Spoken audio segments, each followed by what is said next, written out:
Yeah. Hey, Stacy. Hey, Western. Do you remember that date psych guy? Mm-hmm. You know the reason he went private? Yep.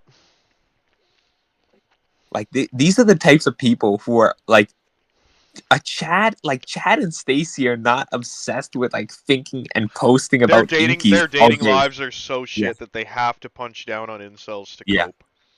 I can't Exactly. remember, but the class. You know, anyone know the game, the Class of '09? I don't think so. It's like this. I don't know Talking how to. about It's like Persona basically. It's like a crappy version of Persona, except without the superpowers. It's just kind of a like a talk option game, right? So basically, the creator of Class of '09, his friend posted, or his former friend, I think, posted about him, and he was like, "This guy made Class of '09 to live out his bullying fantasies." Because he never had the social skills to bully people IRL. So the best he could settle for was bullying autistic people over the internet. Because in real life he would get like mocked. So he had to make an entire game to satisfy his fantasies of finally being like the one who puts other people's in lockers. And the thing is, the game is completely shit. Like the main character, who's like this sociopathic female who like bullies everybody, the game is completely shit because most endings end with her committing suicide.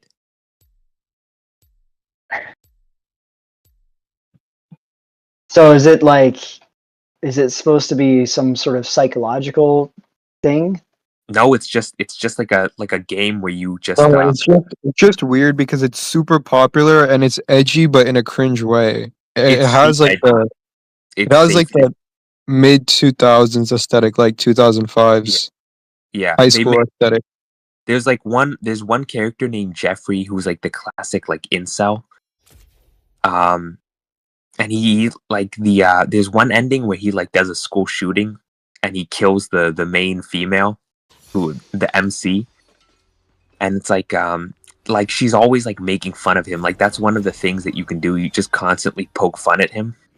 And I think like oh my god, dude, in one clip, in one clip, he's like he goes inside of a game store and he's like, do you guys have any Japanese Pokemon cards? And then she immediately calls him like do you guys have any like virgin cards or something? I just thought that. That's funny. Okay, so it's basically so it was attempting to do something that does sound mildly interesting, but it just really fucked it up. It didn't do a good job. Or was it just not interesting at all? Like Yeah, you, I mean, it Loki had potential to be like a good like story, but the characters and everything else was just like retarded.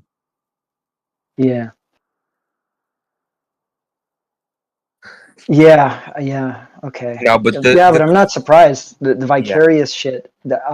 I've never understood it though myself because now I didn't really experience that much bullying myself, but I did experience a little bit. But even then, I've never had the impression that I wanted to be the one to shit on people. Like I would want people that I didn't like to, die horribly. But Yeah. I've never really had any of this generalized malice towards everyone. In the funny thing is the reason that he the creator of this game is kind of like the Joker creator, you know? Like too many people enjoyed his game for the wrong reason, so he made like a shittier second one. Um Oh, I see. yeah. And this there's a reason why is there was an anime made of the first game, and people immediately started sympathizing with Jeffrey. And then he made like the second game so shitty. I posted in VC discussion like people were making edits of the incel character Jeffrey.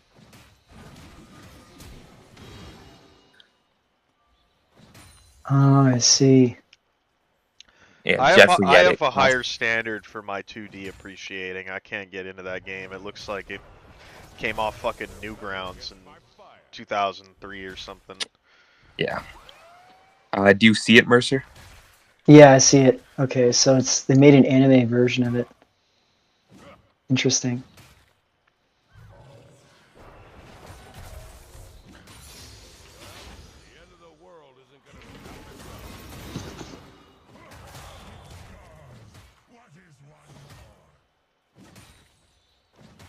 Oh, that's funny. Yeah, and apparently the creator confirmed in the second game that all the male characters grow up to be pedophiles. Definitely. Oh, of course. All the Yeah. all the grown-up male characters are actually all pedophiles, and they're all they're all either pedophiles or LGBTQ. Yes, of Never course. both. There's no overlap there. No, he can't No, do. no, you can't be both. Yeah, don't you understand? It's only straight men who are pedophiles. Definitely not like Milo Yiannopoulos, who wanted to butt fuck a 13 or 12-year-old.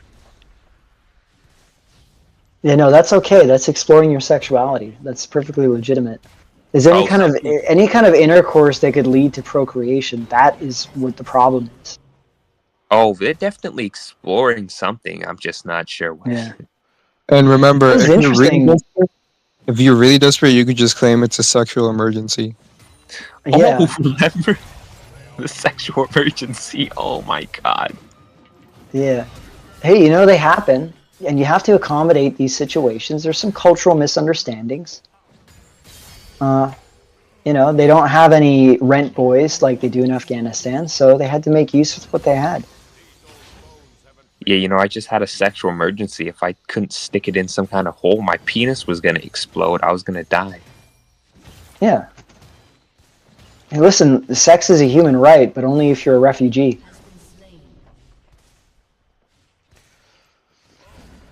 It's funny how it's always it's just cla- the one-way traffic for absolutely everything. Yeah. Yeah, exactly. And it's amazing too that that's never a take you see from the trad e-girls, you know, our men must defend us crowd. How come they never point out that white men face a disproportionate amount of scrutiny relative to other groups? How have they failed to identify that? Well, if we're talking, what are we talking about here? Are we talking about white women? Yeah, the Sarah Stocks, the Oh, well, because they don't really see, you have to realize most women don't really see their own men as a distinct subgroup of men. They just sort of see their own men as the default generic male. And so this is also why I think you see white women put themselves into really insane scenarios like backpacking around Morocco and then getting their heads cut off. Because they just assume that what they're used to in Europe with European men is the default in places like the Middle East or Africa or whatever. interesting. And That yeah, makes I would say it gets into a more of a bizarre situation, I think, when you're an ethnic minority or racial minority in a predominantly other population, because then it's not so simple. But I would say for white women living in, up until recently, predominantly white countries, yeah, they just don't really think of us as anything other than an abstraction. Hey Mercer, you gotta explain to Western about lolcow.farms or whatever. Oh yeah, that's lolcow.farm is it's kind of like a female version of 4chan in a little way. It's more or less aimed at rad fem leaning women, or at least anti-male women. And yeah, it's a pretty good resource for learning how women speak to each other when they don't think men are listening. And you can actually learn a lot about how women type on the internet, and you can rapidly pick up if you're talking to a dude LARPing as a woman in the future, because they become really skilled at it, and they are able to suss out when it's a guy that's LARPing as a woman. Obviously, there's no way, they don't have a mechanism for vetting people's comments, like where you have to post your face or something. So it relies entirely on syntax. But as I said, it's actually very easy to suss out when it's a dude once you get used to how females write. And it also gives you a lot of insight into how they think. Like you can go to sticky threads that are on Canada, that are on the US, that are on European countries, whatever.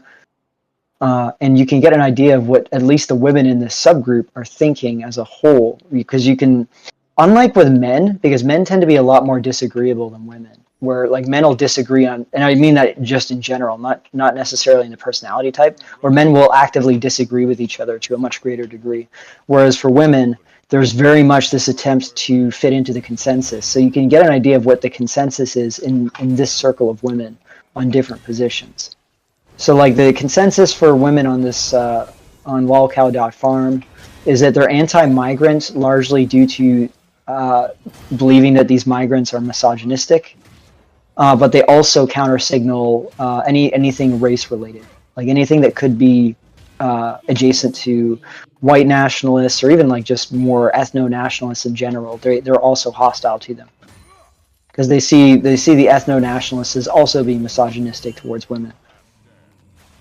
It's interesting. It gives you a window into how they think.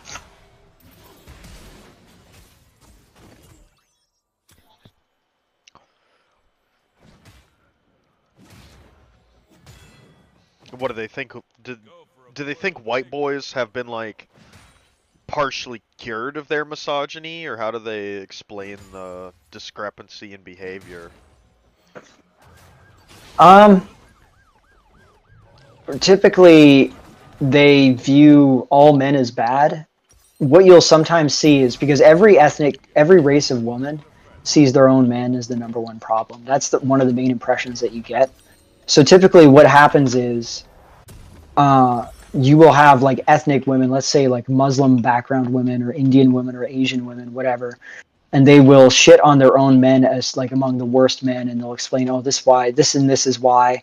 And then you'll get white women that'll pop up in the comments and say, well, it's not so good for us either. And then they'll post like some story of a white man doing, like committing some kind of sexual violence on a white woman or something like that. So that you see that as a regular back and forth. So it's like ethnic women unfavorably comparing their own men with Western white men, and then white women snapping back with counterpoints, like counterpoint news articles. And then the consensus then reemerges that it's all men are actually bad.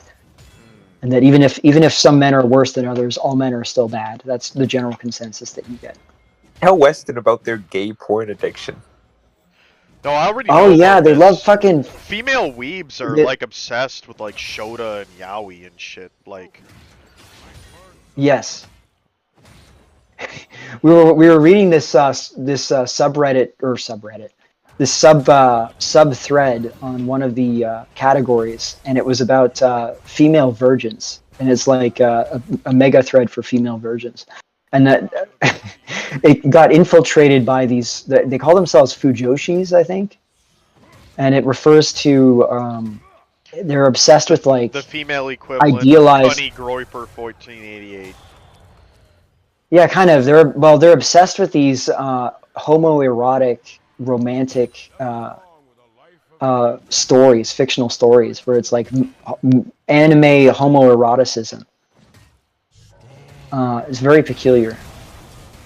And I have a hard time understanding exactly what the appeal is, because if you actually look into what they like, okay, we have some idea of what gay men are interested in, and it's usually extremely over-the-top sexuality, like extremely promiscuous, like extreme in terms of the actual behavior. So we know that is how they are sexually, like lots of diseases, lots of, whatever. But when you look at how these women, because they're all female authors, of course, that are writing these books, they're basically like self-inserting a male and female sexual role, but then they're identifying both characters as biologically male. So it's like they're creating the idealized romantic pairing in their minds, but they're making both of them male instead of like one male and one female. Are they secretly based? I have no idea. I think what it is they want to do the idealized romantic thing, but they also don't want a female lead that they can compare themselves to unfavorably.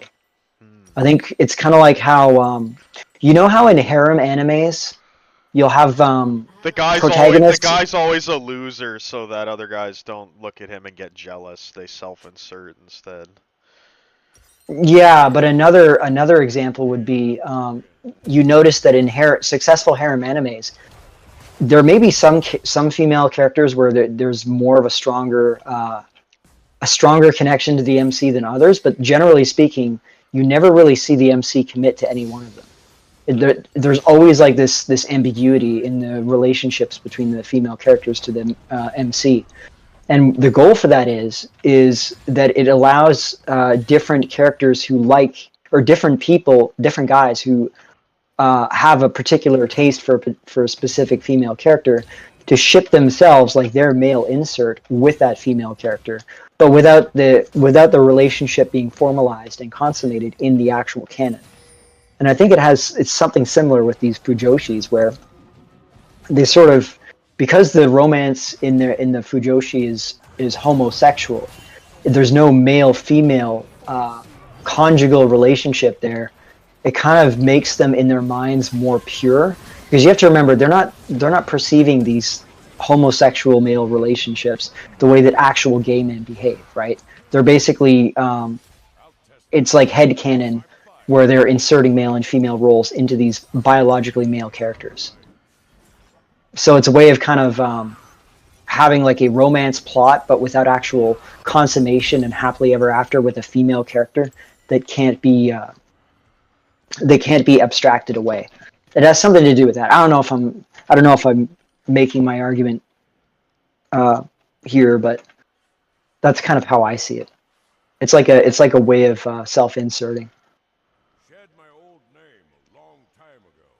No, it makes sense. My theory is that, I think I explained this to you, Mercer, but basically women can't differentiate between fiction and reality because they basically view other women, even in fiction, as competition, which is why they fight so hard to remove attractive women with like big breasts from video games, because they can't realize that like those women aren't real. They can't take your man. They can't differentiate between between pixels on a screen and other women. They view every kind of woman, even pixels on a screen, an extrapolation of a woman, as competition. So if they saw like a woman on the page, they would view her as competition, as stealing the husbando from her, instead of being able to self-insert as that woman. So they need a man so that they don't feel like the husbando is being stolen from them. Yeah. No, that makes a lot of sense. Because then it's like, well, it's kind of, I imagine that it's similar in some contexts to how it's just less, it's less offensive in some ways to know that a woman has had relationships with another woman. It might seem kind of strange, but you don't get the same sort of feeling of sexual competition that you do when you know that there's a woman that's had past relationships with other men, and you realize you're going to be compared as a man to these previous men. Whereas it's like a categorically different, it's a different category, right? You don't feel like there's a direct comparison that can be made between you and the previous person. So maybe in some ways this is also what's going on with these fujoshis, where it's amazing their how women husbando can have this psychology and then not, or pretend not to understand male preference for purity. Yeah, I know. Well, it's largely just motivated by self-interest in their part. Like, it's not that they don't understand; it's that they're interested in benefiting themselves, and if that's at male expense, who cares? That's really what it comes down to. As a matter of fact, what you would find is that, other than, like, the main complaint you have when it comes to sexual experience with men concerning women is that they don't want to deal with a man who is unable to, like, doesn't have the basic knowledge to know how to satisfy them, like, in the basic way, like just the sort of actual mechanical knowledge. Beyond that, they sexual experience for a man, for the most part, is not seen as a positive by most women. At best, it's a neutral. Like if we're really what we're talking about is there's a correlation between a man's attractiveness and his sexual experience, right? It's sort of the same way that red pillars mistake men being attractive for men having game. It's the same thing with sexual experience. If you actually look at how these women talk about men, they would prefer a Chad that is basically a virgin, but maybe somehow has the knowledge to please a woman downloaded into his brain, but is only interested in her sexually, and his sexual horizon is limited to her. Like that would be the ideal for most of these women. I've seen. Well, what women want is they want multiple Chads to fight over them, and then the victorious one is the one that they choose. I've seen women. That's what you see with a lot of these women. It's like horror stories. It's the stuff that like keeps me up at night. Like they traumatize me reading these stories where a woman will talk about how, you know, she's been dating so and so, you know, they're from like high school to college, and then they go to college, and I wanted my first time to be good, so I gave my virginity to somebody else that's experienced instead of my boyfriend. Oh yeah, I'm sure this does happen, but typically what you see, but holy, those brain raped me. Like I can't Mercer, do you know that out of my head. Do you know 70% of female Chinese exchange students lose their virginity in the U.S.? I mean, that's understandable, I suppose, because when's the average age that most girls lose their virginity? Yeah, but guess what? You know, most Chinese women don't lose their virginity in Chinese university or Chinese colleges. Yeah. Oh yeah. Yeah, because the culture is way more conservative, right? Like there's I don't know if they do purity tests in China. No, pretty sure in universities and colleges in China, it's not much more conservative than in the US. It's just that the men are just happen to be more attractive, I guess, in the US than compared to China, or the women at least prefer it. Yeah, but I'm thinking, is that really the case? Because why wouldn't the Chinese guys who are attractive push to have the same virginity loss rates? Or is it maybe that they're in higher demand? Like these Chinese girls are in higher demand in the US than they are in China? Like I'm just trying to think what could... No, in China, there's like a man won't really... In China, I notice a lot on like WeChat and stuff like that. There's a lot of stuff that men don't really sleep around. Like there's more kind of incentive for him to pick the most attractive woman that he can get and just stay with her. Whereas in the US, I guess, women will just sleep around more.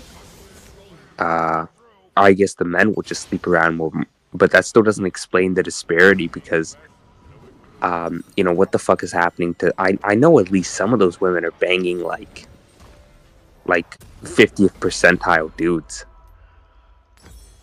Yeah, I mean, look, we know the obvious answer that everybody would conclude to, but this is why I'm trying to knock out the other alternative, or perhaps that could explain part of it without defaulting to the obvious assumption, right?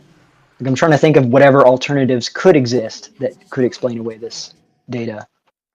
And I'm trying to think, I mean, one of the others is that Americans in general are just going to be a lot more forward than I imagine Chinese are. I mean, if we look at how Asian dating cultures are generally, like first of all, they were kind of imposed on Asian countries, and it never fit properly. Like one of the things that really surprised me was learning how Valentine's Day works in Japan, where you have the woman is expected to give gifts first, and then the man is supposed to reciprocate. And that always struck me as bizarre, because growing up, I mean, it was always, as you know, like it's always expected for Valentine's Day is the man's supposed to get the woman he likes something, and it's basically all focused on the man doing something for the woman. And I was thinking to myself, when I remember first hearing about the Japanese Valentine's Day and White Day, I remember thinking to myself, like, any culture that relies on women to make the first move sexually is just going to die off because they're just not going to do it. You know, they just don't have the incentive to do it. You know, they know that they're in demand. Their sex drive is lower than men's on average.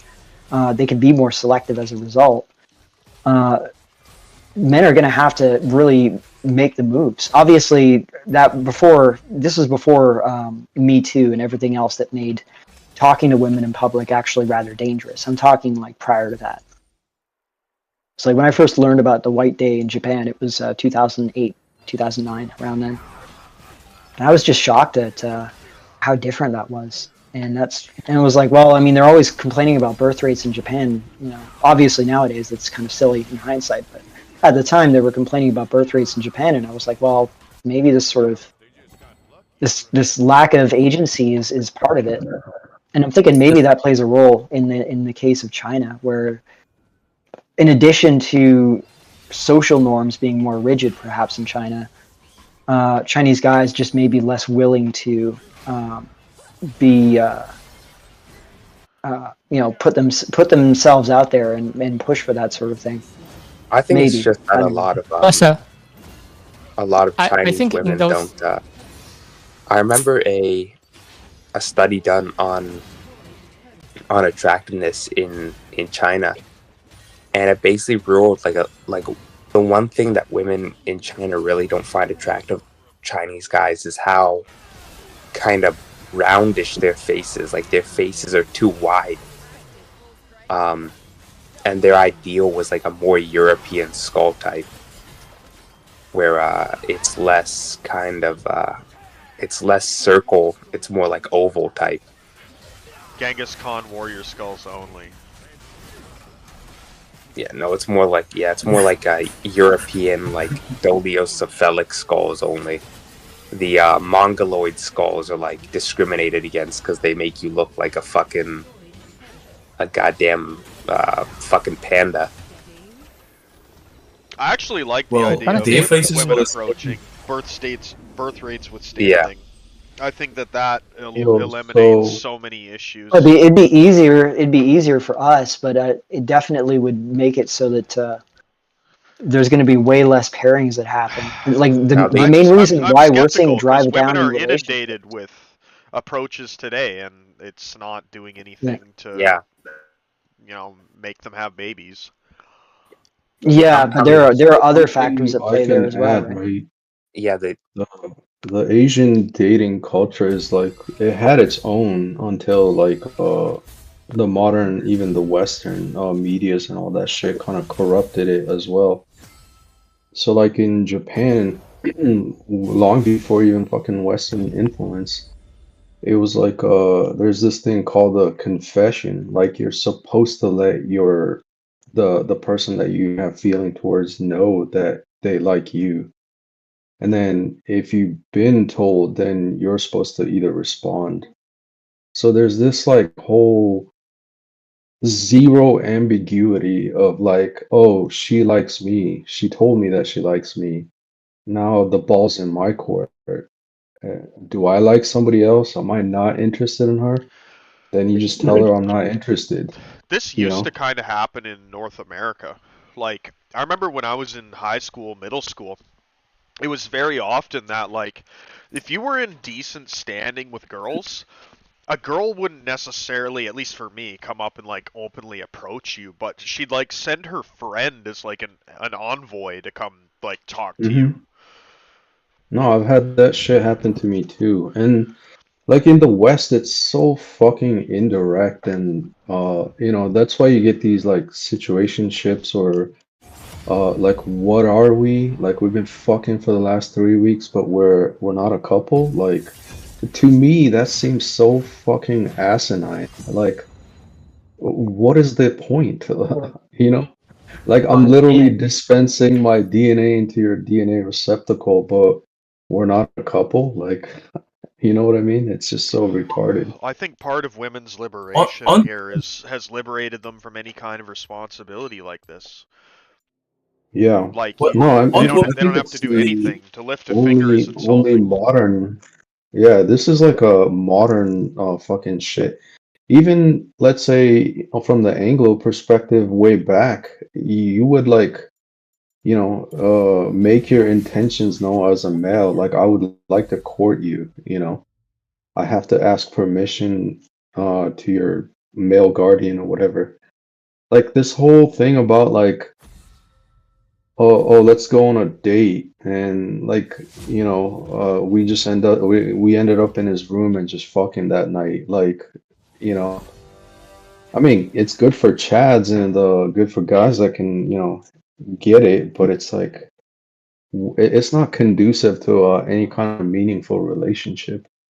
I remember reading about this, but apparently women used to drop like their handkerchief to let a guy know Yeah, that they wanted to be exactly. courted by him.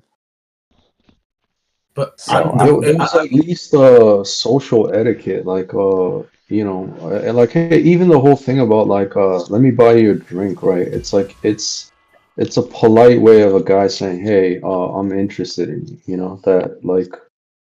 But today it's just like, oh, he needs to pay for all my meals. Like if he ain't making six figures, like get the fuck out. Like You it's see so kind of retarded. remnants of that in like early 2000s, 90s Hollywood movies where like the girl drops her like stack of books that she's carrying around school or a pencil or something to see if the guy will like pick it up. But somehow this has been abandoned as like traditional wisdom. I think like at least Hey, Zul, you can go after real quick, but I remember back in fucking middle school, it's like this girl came up to me and handed me a note, and it's like so and so likes you. Do you like her back? Yes or no checkbox. And I literally checked no, and then I handed it back to her. that's dude. Oh, It's brutal. But like so indirect.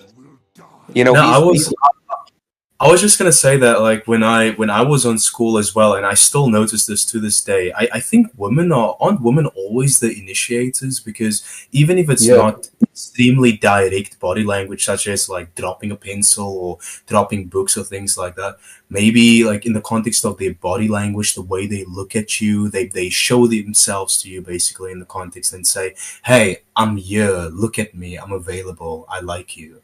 I feel like they're always the initiator. no, yeah, that's well, actually a good they point also because I was gonna bring that up as well. Like, in regards to these fucking PUAs and yeah. like looks maxing and well, I take that back. Looks maxing, you could try to improve whatever you can, but like we had this conversation before. As an old cell, you kind of look back in your life and you kind of regret those moments of like, dude, that was an open invitation to smash. I was just so blue pilled and clueless to like not see the signs or recognize it. And then that missed opportunity pill is a brutal one to swallow. But the point is, it's like when women are interested in you, like they would just say nothing short of like, just come and fuck me right now, right then, right, It's like they will make it abundantly clear that they are interested in you.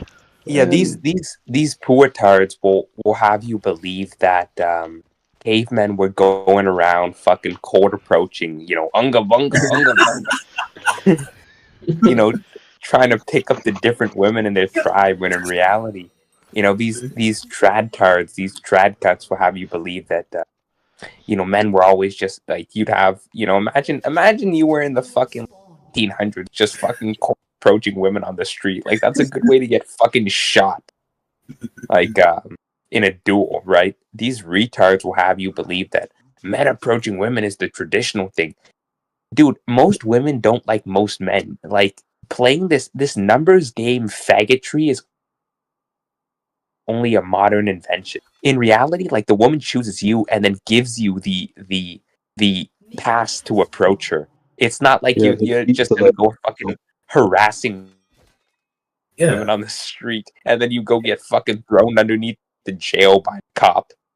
I feel like it's another example of a bastardization of how things work in nature. Because when you look at nature, the theme is evident everywhere that males are the ones that are selected by the females always.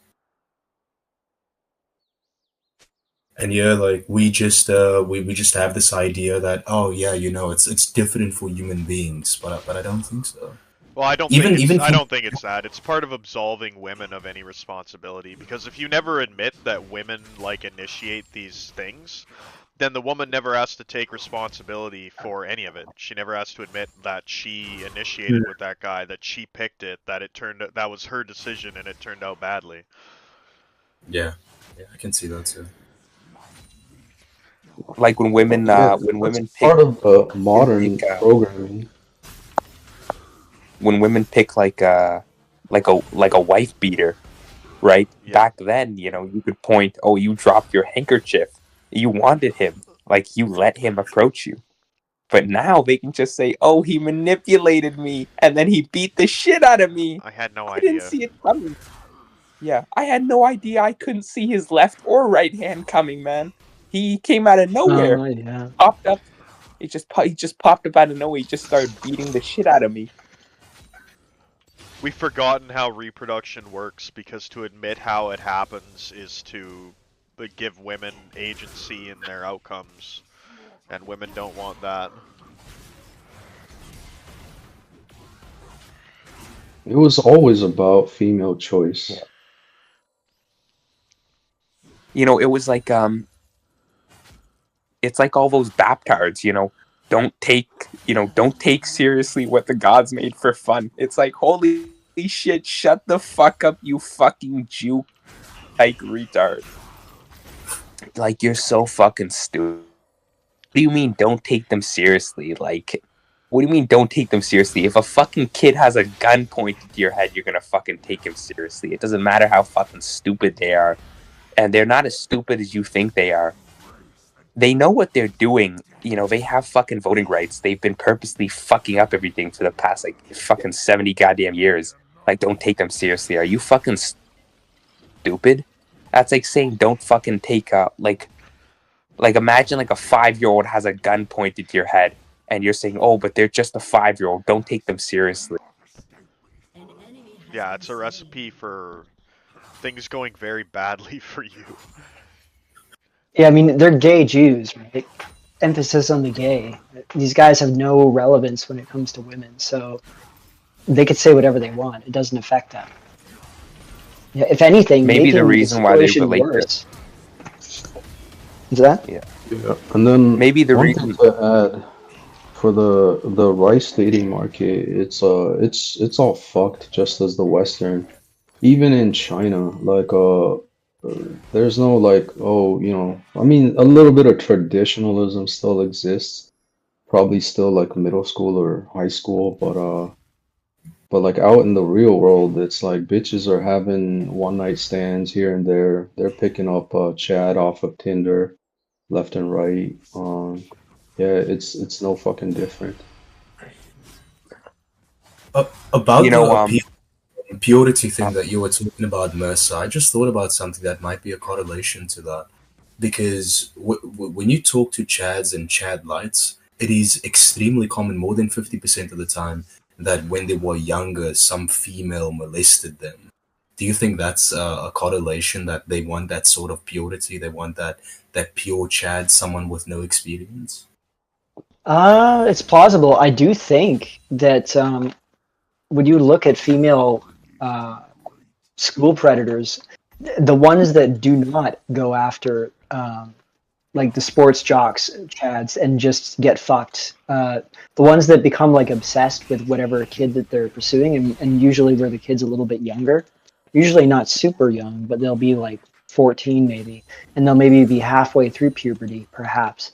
And what you realize with these women that become like romantically and sexually obsessed is that probably what happened was they were pumped and dumped as a teenager. That was probably how they lost their V card, and it was like some sports chat or whatever in high school. And this is sort of a psychological reparative way of reliving their teenage years.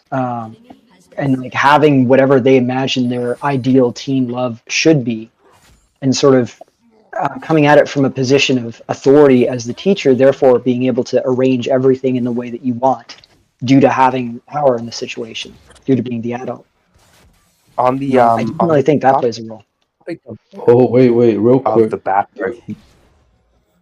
There was a good study about this in terms of all these female predators. One is that they were always there. It's only because of modern times with all the digital footprints that they're getting exposed, right? And then a lot of times these females themselves were victims of snuggle struggles or molestation. I'm skeptical. I think that that's like just excusing their behavior. Women can't. People would never accept that answer from. arguably. People would never accept that answer from a man. Man sleeping with his teenage student. Yeah. I was molested. Okay, you don't understand. But like with women, all of a Yeah. sudden it's like reasonable. I don't. No, You no, know, but on the it topic- leads to the ultimate part, which is essentially what even Mercer was saying. It's like control. So they're usually the I adult don't in think this they're going for it situation. for the control. Like that's a very uncontrollable situation. You know, like if you wanted control, you'd date a guy your age. You don't have the child has all the control in that situation because the second he decides, actually, I'm tired of your millennial gash, my lady. I'm Dude, calling, they I'm don't calling think the like that. cops. Teenage boys. They're not Teenage thinking boys in don't that think like that. sense. It's one, you're the adult, and then it's easy to manipulate children. Like it really is. And then they have all the control. They know they're in the wrong. The law, irrespective, is always going to take the child's side. But then going back to the snuggle struggle victim mindset, you do have a point, but it's like they're trying to regain that control that they was taken away, like and then it's also observed in fucking what was the other situation? Female guards in prisons, or those women that quote unquote marry convicts. It's like at the end of the day, they all have the control. Like the woman has the control, and so Again, it is I don't think that they do. I think that like if you're a female guard and you're in a prison and you're fucking a convict, for you to fuck that convict, you have to be in close physical proximity to him. Okay, you can't fuck him through the. I mean, I guess maybe you could. You could fuck him through the bars, but like, I don't think that that's happening very I get what often. you're saying. Yeah, I get what you're saying, but it's like ultimately it's in their control. Like the prisoner ain't going anywhere. You know what I mean? It's like she has all the control The essentially. schlubby hubby oofy doof isn't going anywhere, and they don't fuck him. No, but you have to understand The like the psychology of incel simp It's like Orbiter Beta it's isn't not going also anywhere, and they don't it's fuck not him also either. just the physical control, as in you are confined in this space. It's also the mental aspect of it too. Like if you would put it in different terms, the Void mogs you psychologically or mentally. I think the phrase is maybe Yeah, not if I could control, get my it's a captive in the prisoner thing, where like, yeah, he doesn't have other options. He's essentially a captive mate in that regard. No, but listen, Yeah. I'm thinking of myself when I was, say, 14. And I know that if this situation were to happen to me at that age, I would have viewed this woman like she would have become like my entire universe. Like I would have become completely obsessed with her, because when you're a teenager, and first of all, you have raging hormones, and second of all, you have zero experience with women. This woman will be the one giving you all of your first experiences. And second of all, like especially if the kid's coming from like say a troubled or semi-neglected background, it's very easy to fill that niche as an adult woman, because the needs of an adolescent boy psychologically are a lot less complex, you know. And also, there's just a lot less cynicism. There's much more naivete. Like teenagers are extremely naive, you know, especially teenage boys. Like, and for a lot of these women, a big factor in getting into these relationships, and the reason why I came up with this is because if you read some of these stories, it's not simply a woman that's sort of cynically sexually exploiting a situation for her own personal gratification. Like, if anything, the women become more obsessed with with this teenage boy than anything that you'd see from a male, like in the other direction. And you realize that they're sort of creating an entire fantasy alternative universe where they've created this boy as like an ideal pure teen romance in their minds, and they're sort of reliving their own teenage years vicariously through this. You know, this is why I think from a psychological perspective, it can get a lot more extreme when it's a female that's attached to one of these male students than the reverse. Because usually with guys are much more sexually pragmatic.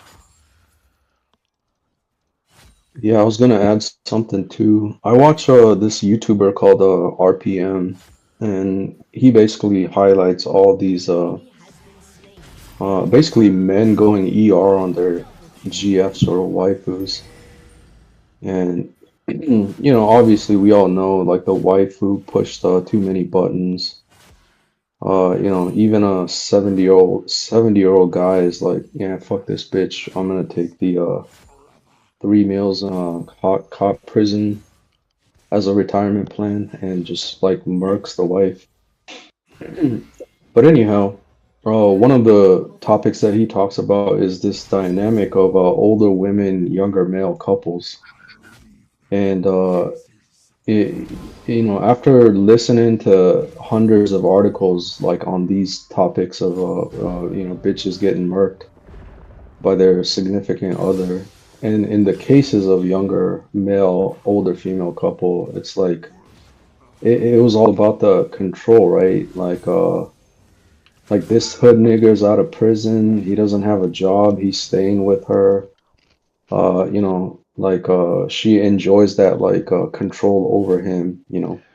You guys have a weird definition of control. I don't like the guy with like nothing to lose. Like, I don't think a guy with nothing to lose and proximity to damage you. Like, we were discussing the train incident earlier. You know, like, by your definition of control, like, why was the girl, do you think she was sitting beside the black because she's seen him as like, oh, you know, he's probably got a probation officer, he's probably fresh out of the joint, you know, if he misbehaves, if he tries to stab me, he's going right back in the cage. Actually, that's part of the reason. Like, she can just literally make a call and he knows he's fucked. Like, they'll just put him back into the slammer. Yeah, but she's dead now. She's dead now. Who's really in control? Right. No, that's the irony. It's like you know, that's where the entertainment comes from. Yeah, it's like Bane. Okay. Are you really in control? Yeah, no, I have a question. I have a question I've been trying to make for quite a while, and I know you guys are having a very interesting discussion. It kind of relates to the Bat people, and I was kind of gonna make a point. You know, I've said this for a while that women are spiritually homosexual Jews. And that's why the Baptards relate to them so much, because the Baptards are all homosexual Jews, so they relate on a spiritual level. And we know Jews protect other Jews. That's why they try and absolve women from all responsibility, along with the trad cucks. You know, you have a point, man. The Jews, it's like, it's not our fault. It's the Goyim's fault, you know. It's like it was promised to us 3,000 years ago. Like, we can't do no wrong. I don't agree with the whole teachers fucking the students because of control. I don't agree with them trying to relive their childhood either. I think the majority of the time that that women fuck their students, it's because it's gratifying to their ego. I think that the majority of the time they're fucking their students, it's not because the guy is some like alpha male, some like giga chad that they just couldn't resist, so they threw the pussy at him. I think most of the time women are obsessed with their career. Women want to be like good at their career. And most kids in public school are fucking retarded. So if you're a teacher that's trying to do a good job, especially if you're at like a shitty school, like an inner city one full of blacks or something like that, like when you finally get a student that is like gifted and good at whatever class you're teaching, that child becomes like the pat on the back the woman has been waiting for. She can go, oh, you know, it's not that I'm a bad teacher, it's because this one I taught so good. Look, they're basically a genius. Even if it's 100% genetics from the child, the woman will take credit for it. And he's so mature for his age is something you'll hear women say, and I don't think I've never heard a guy with a straight face talk about how a woman is so mature for her age. Yeah, if a guy says that, then usually eyebrows go up, and then there's people start getting suspicious. Yeah, that I had a little bit of experience with this. Like I had an English teacher. You know, probably the closest I ever got to getting laid was with my English teacher, because she had a class full of kids that couldn't even fucking read. And every time we do a novel study, you know, we used to do this thing where, you know, every kid would take turns like reading a portion of it. You know, like you read 2 pages, a person beside you read 2 pages, and we'll all read it as a class. And it's like 9th or 10th grade, and kids can't fucking read. They stumble they stumble over every other fucking word. And when my teacher would get sick of like listening to these retards, she'd just call on me and I'd finish reading the chapter, and that would be it for the day. And this woman would like she did do what you're describing, Mercer, where like, you know, you can tell, adults can tell when a kid has like a fucked up home life, and it's easy for them to like fulfill that role. But I wish she would have. That's the only woman in my life that ever appreciated me for being intelligent at all. Every time I try to date a woman my age or younger, or some kind of appropriate thing, they're the ones that are obsessed with control. They want you to be retarded and oblivious and not concerned about this and that and everything else. Yeah, let me clarify though. When I say control, I don't mean necessarily that they're controlling the boy. Well, I mean, in a sense that's what it means, but it's more so that they're controlling the environment. In what happens, so they can engineer the outcome of this relationship, because a teenage like an adult woman is going to know that, as I said, they're going to know that they're going to rock this kid's world, probably become like, the kid's going to become extremely heavily attached to her, especially if we're talking about kids that are from, say, you know, emotionally deprived backgrounds. And this allows her to, like, she knows at that point that she doesn't have to worry about competition, let's say, or for example, if she got pumped and dumped as a teenager in high school by some local sports jock, and that like scarred her psychologically, she knows that that's not going to be possible with this kid because of the dynamics of the relationship. So this allows her to sort of psychologically engineer the relationship to what she desires. I mean, you have to explain, the reason why I'm coming up with this is that you'll find these stories where this teacher will get involved with, like you say, a 14-year-old boy, or even sometimes it'll be a girl as well. It's not always a boy.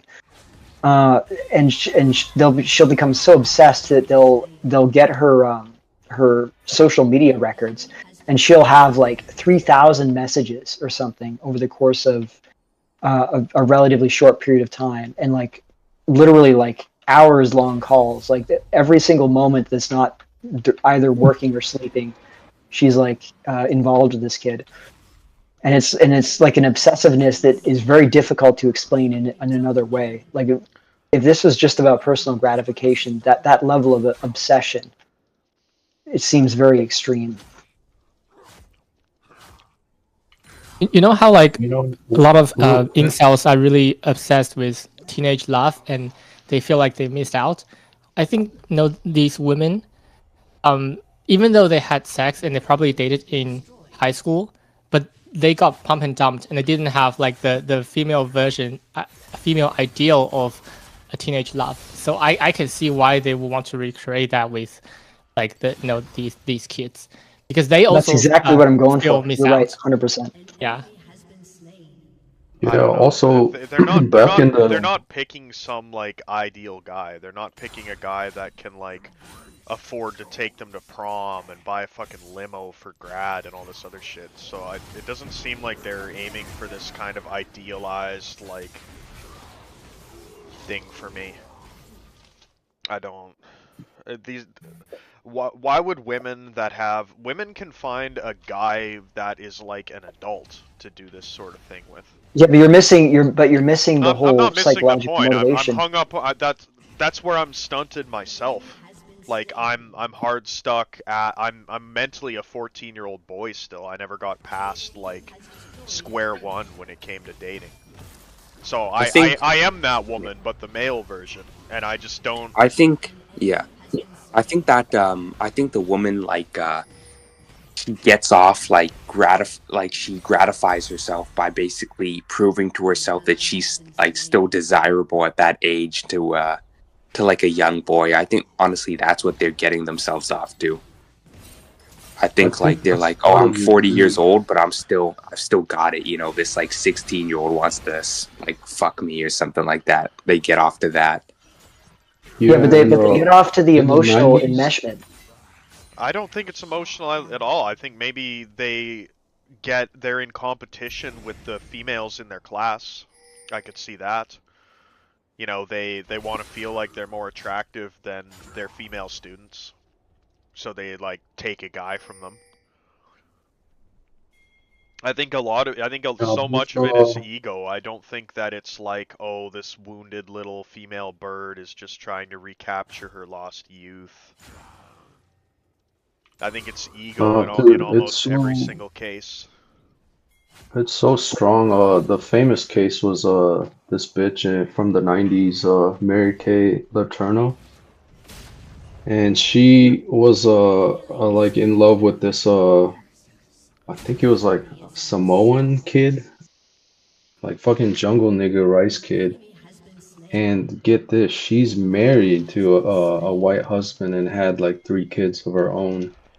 So she basically gave up all that shit, got pregnant by this fucking jungle rice kid. She went to prison for 2 counts of felony second-degree rape of a child. And it's like, even at the time, it's like, it's baffling. Like, you have this woman that has seemingly everything, and she throws it all away for when was this? 97.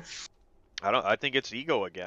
I think it's I want to show that I'm this woke. I'm willing to throw my husband under the bus for this retarded Samoan. And look how good I am. I'm the ultimate woman. Pay attention to me. And she got what she wanted. You said it yourself. No, I think there's also an aspect of like when you were a teenager, like the naivety that Mercer mentioned, for example. When you're a teenager, the sort of love that you exhibit to another person is the most purest form because you haven't had your heart broken yet. So you don't have any doubts, you don't have any trust issues or anything like that. So it's just complete extreme infatuation. And it doesn't have to be peer bonding from her side, but the student will be bonded to the teacher at that point as well, and she'll maybe receive that pure form of love that she remembers from her teenage years. Yeah, but as I said, if you look at some of these stories, they get completely obsessed, and the women, if anything, become extremely overly attached and like declare their undying love forever for this 14-year-old, and then you realize, well, there's something here psychologically, and I think Pencil laid out kind of where I'm going with this, and the point that you had made, Western, about how they're not picking these like Giga Chads, and that's the point, because they know that these Giga Chads won't have that capacity to be completely enmeshed with them the way that say like a more normie tier kid that's maybe emotionally deprived in some ways would. And so I just see this as a way of, and now this doesn't necessarily apply to every one of them. Like, this is why I qualified and I said, this doesn't apply to probably the majority of cases where it's like a 16, 17-year-old, like frat Chad who just, I don't think that is she's the sexually majority of the interested in. cases, and it's difficult to gauge because when these cases happen, the kids are minors, so you don't get to see pictures of them. You can't like evaluate the dynamic aesthetically like that. Yeah, but when you have cases where the kid is like 13 or 14, like usually you can make an educated guess on what their development is going to be. Like they're probably not going to be fully developed adult men, you know, in terms of their physical appearance. Yeah, almost never. And you also see, as I said, what you find with some of these cases is what's shocking isn't the sexual stuff. Like actually, that's the less shocking stuff is when they're just overtly sexual. The stuff that gets really surprising to people is when they become like completely, as I said, psychologically infatuated with this teenager. And they're like, as I said, proclaiming their undying love. We need to elope together and be together forever, and it'll just be constant love bombing, basically. And it continues until they get caught, effectively. And if anything, the intensity is coming from the female teacher side in those cases. It couldn't just be that women are yappers. Like, women do this same thing. Women will pen pal murderers, even if the guy doesn't write back, because it's not so much about, like, they're infatuated with, like, the tabooness of it. You know, like, that keeps them going. You know, they wouldn't want this same kind of, they can only have this intense reaction because the taboo aspect of it keeps it interesting for them. Whereas normally, if a normal guy tried to have these like extended romantic interactions with this girl, she'd just get the ick and disappear. But that's all overrun by how forbidden it feels. I was gonna bring that up actually. I was thinking about it. About could it be that getting one of these young boys is a warped sort of hypergamy because of the taboo aspect? I mean, that seems like that could be the case. I'm sure Like, that plays a role, but I'm saying that the fundamental psychological drive here, I don't think is just simply the thrill from the taboo, because you just don't get that level of obsession. Like and I'm also looking at the like how guys in our circles idealize teen love. Now, I personally am quite skeptical of that, having known, remembering from when I was a teenager, and how teenagers typically are psychologically. But there's a lot of guys that think that there's just something perfect and pure about teenage romance, and there's no reason to assume that women wouldn't think the same way. And in a lot of cases, they had very imperfect experiences themselves. And yeah, Well, I think that's really what I guys come to. tack that on after the fact, and it's like guys idealize teen love because teen girls are like objectively hotter than any other women. So Maybe. like I think that, at least for me, that's I idealize teen love because anything else feels like a shitty substitute. It's like you're being expected to be satisfied with like an inferior version of what other people got heaped upon them. So for me, that I don't think that I'm gonna have some like it's not like the epic whirlwind, like, oh, you know, us against the world, like, fuck everybody else, run away with me kind of thing. It's like, no, like, it's for me, it's ego. It's like, no, some guys got this. I'm not gonna accept anything less than this. I'd rather have nothing out of principle. And I could be in the minority with that. Maybe that's what's tainting, you know, my opinion on the majority of women sharing this same kind of perspective, because that's the one I hold. But that was my experience too with school. Like, the little bit of attraction, the I had an opportunity and I biffed it. Looking back on my childhood, the two big ones were both teachers.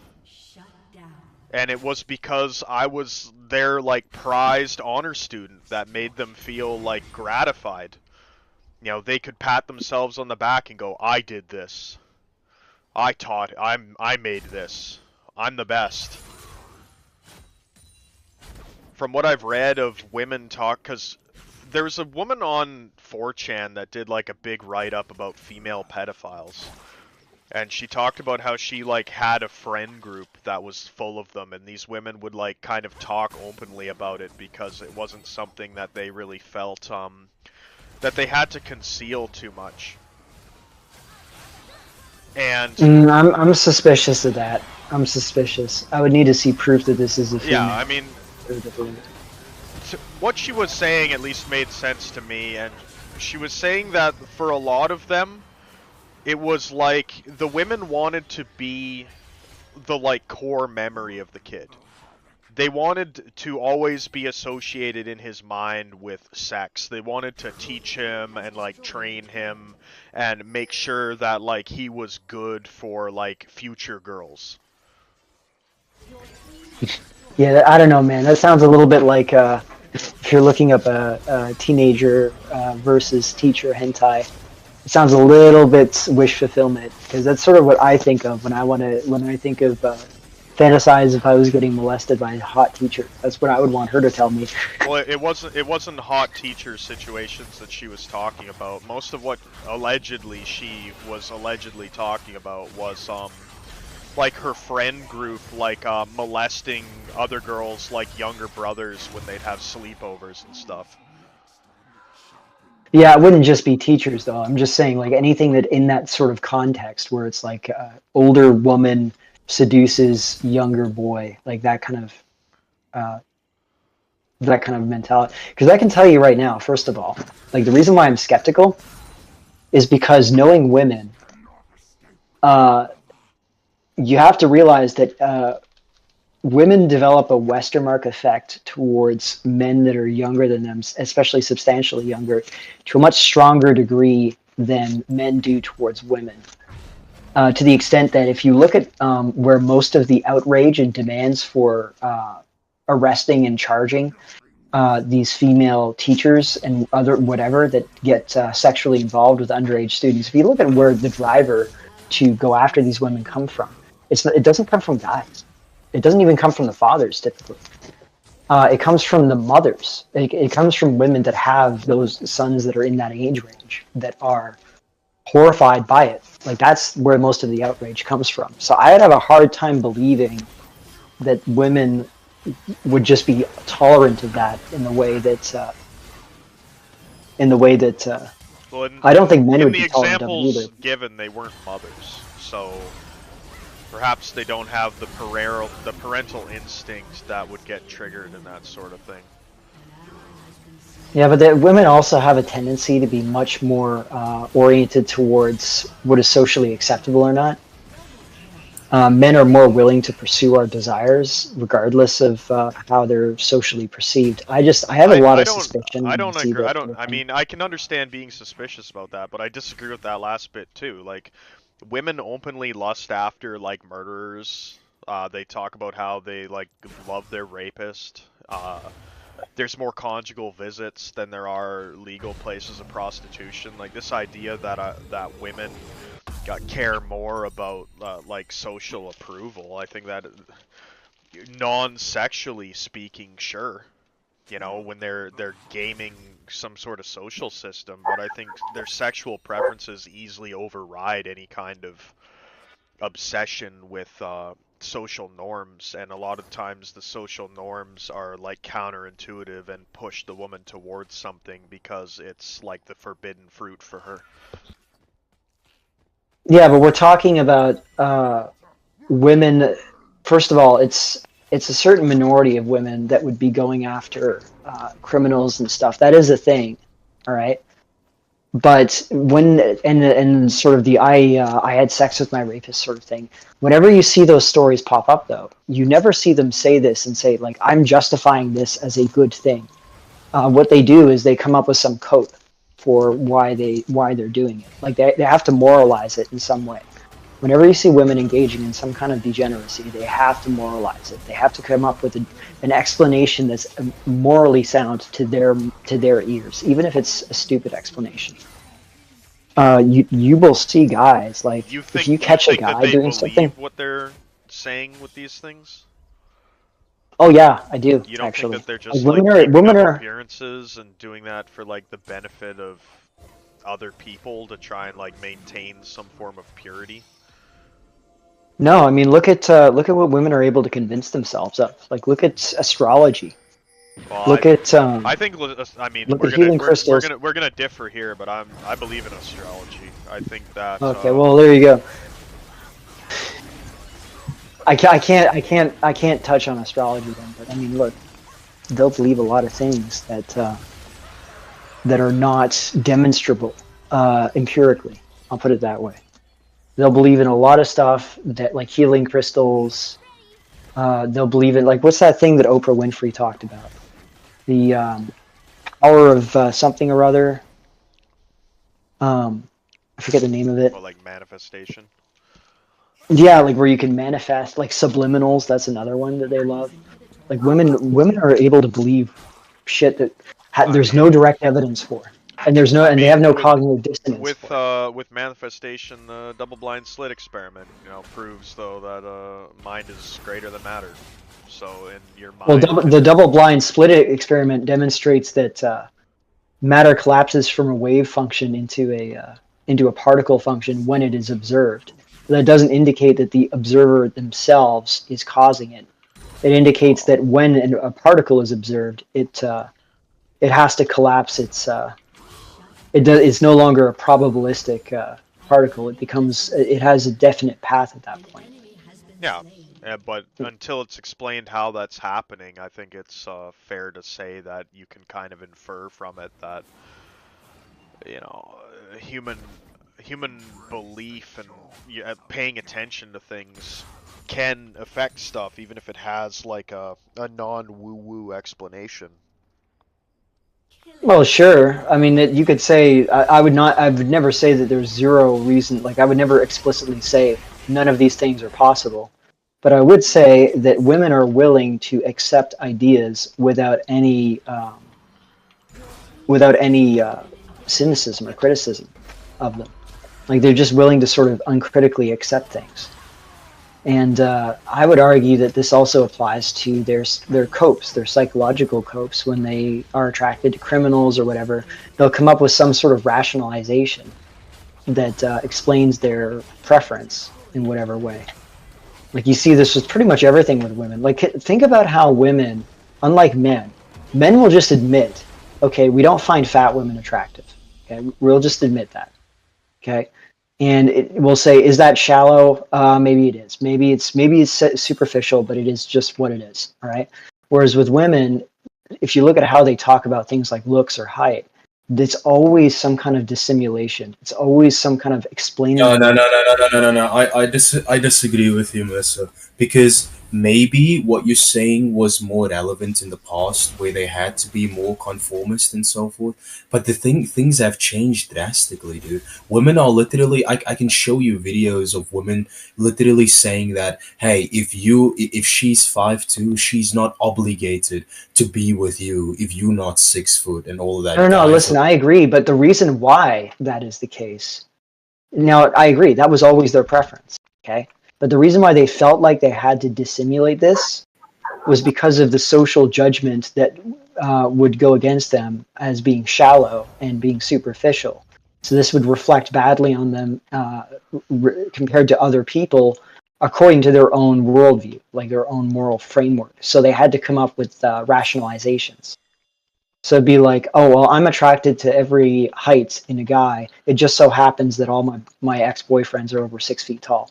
You know, that sort of thing. Yeah, but you don't mean to suggest that they actually believe that when they're saying it. I think that this is like they play these mental gymnastics not to convince themselves, but to maintain like a position of benefit, like socially. I don't give women this benefit of the doubt when it comes to, oh, it's not that they're malicious, they're stupid. I think that your average woman is smarter than the average guy, and that's why they have all these kind of like mental loopholes and everything else. They treat dating and intergender dynamics like Jews do following God's law, like, oh, if I push the light switch with a stick or get a Shabbos goy to do it, or I hang this wire up, like, there's no way they actually believe that. They're just hoping to, pull the wool over the eyes of the person that they have to appease.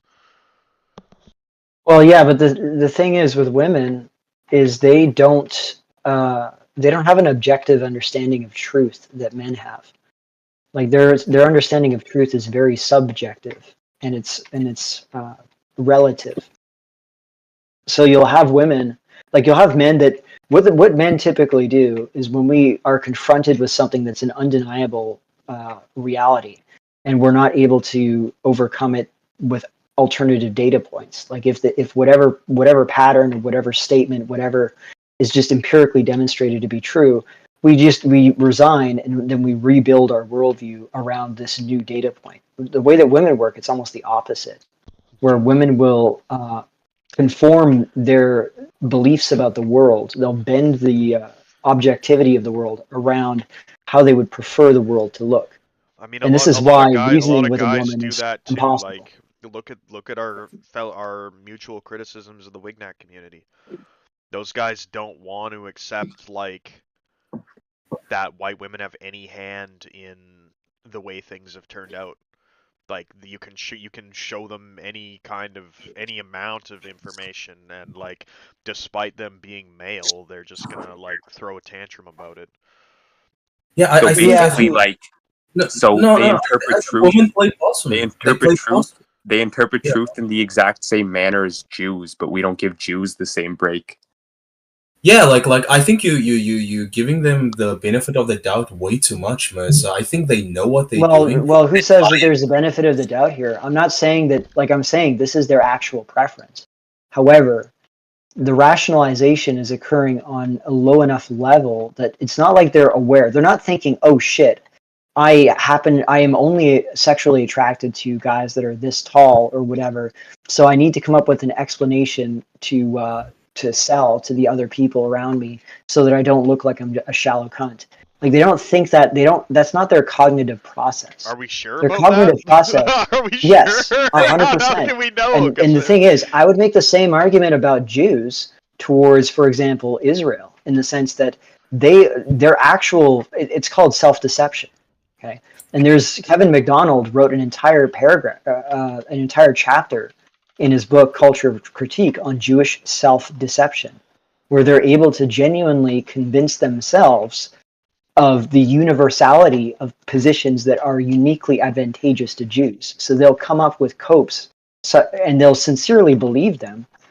But if you actually analyze what the cope does, it basically just serves Jewish interests. So wouldn't this be proof of concept of mind over matter if the women are so able to deceive themselves that in your mind it becomes reality because they've deceived themselves so effectively that they no longer believe the original position. They've fully imbibed the deception.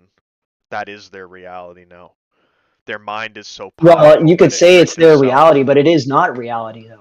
Because the reality is they are, for example, in this context, they are attracted to tall men because they are tall.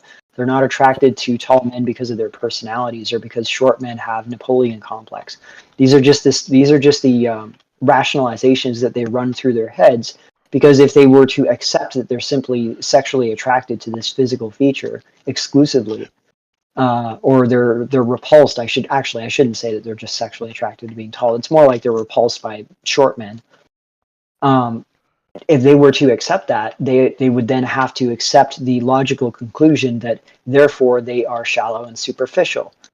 And women don't like that. Women like to think of themselves as sapiosexual, this and that, like all these other isms and ists that they come up with to explain their unique sensitivity and whatever. So in order to maintain that beliefs about themselves, they will engage in this. It's pretty much subconscious rationalizations about these positions.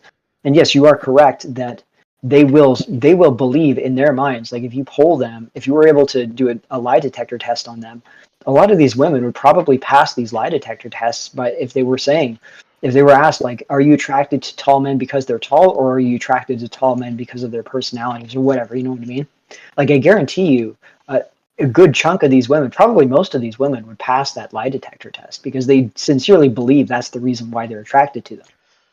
But that's just not true. How does a polygraph exam work, though, right? All polygraph exam does is measure the body's physiological response to lying, with the expectation that when somebody is telling a lie, the body will know it and it will have like a internal reaction that differs from when it's telling the truth. That's why they set the baseline with like the preamble questions, you know, trying to gauge what the default state is at.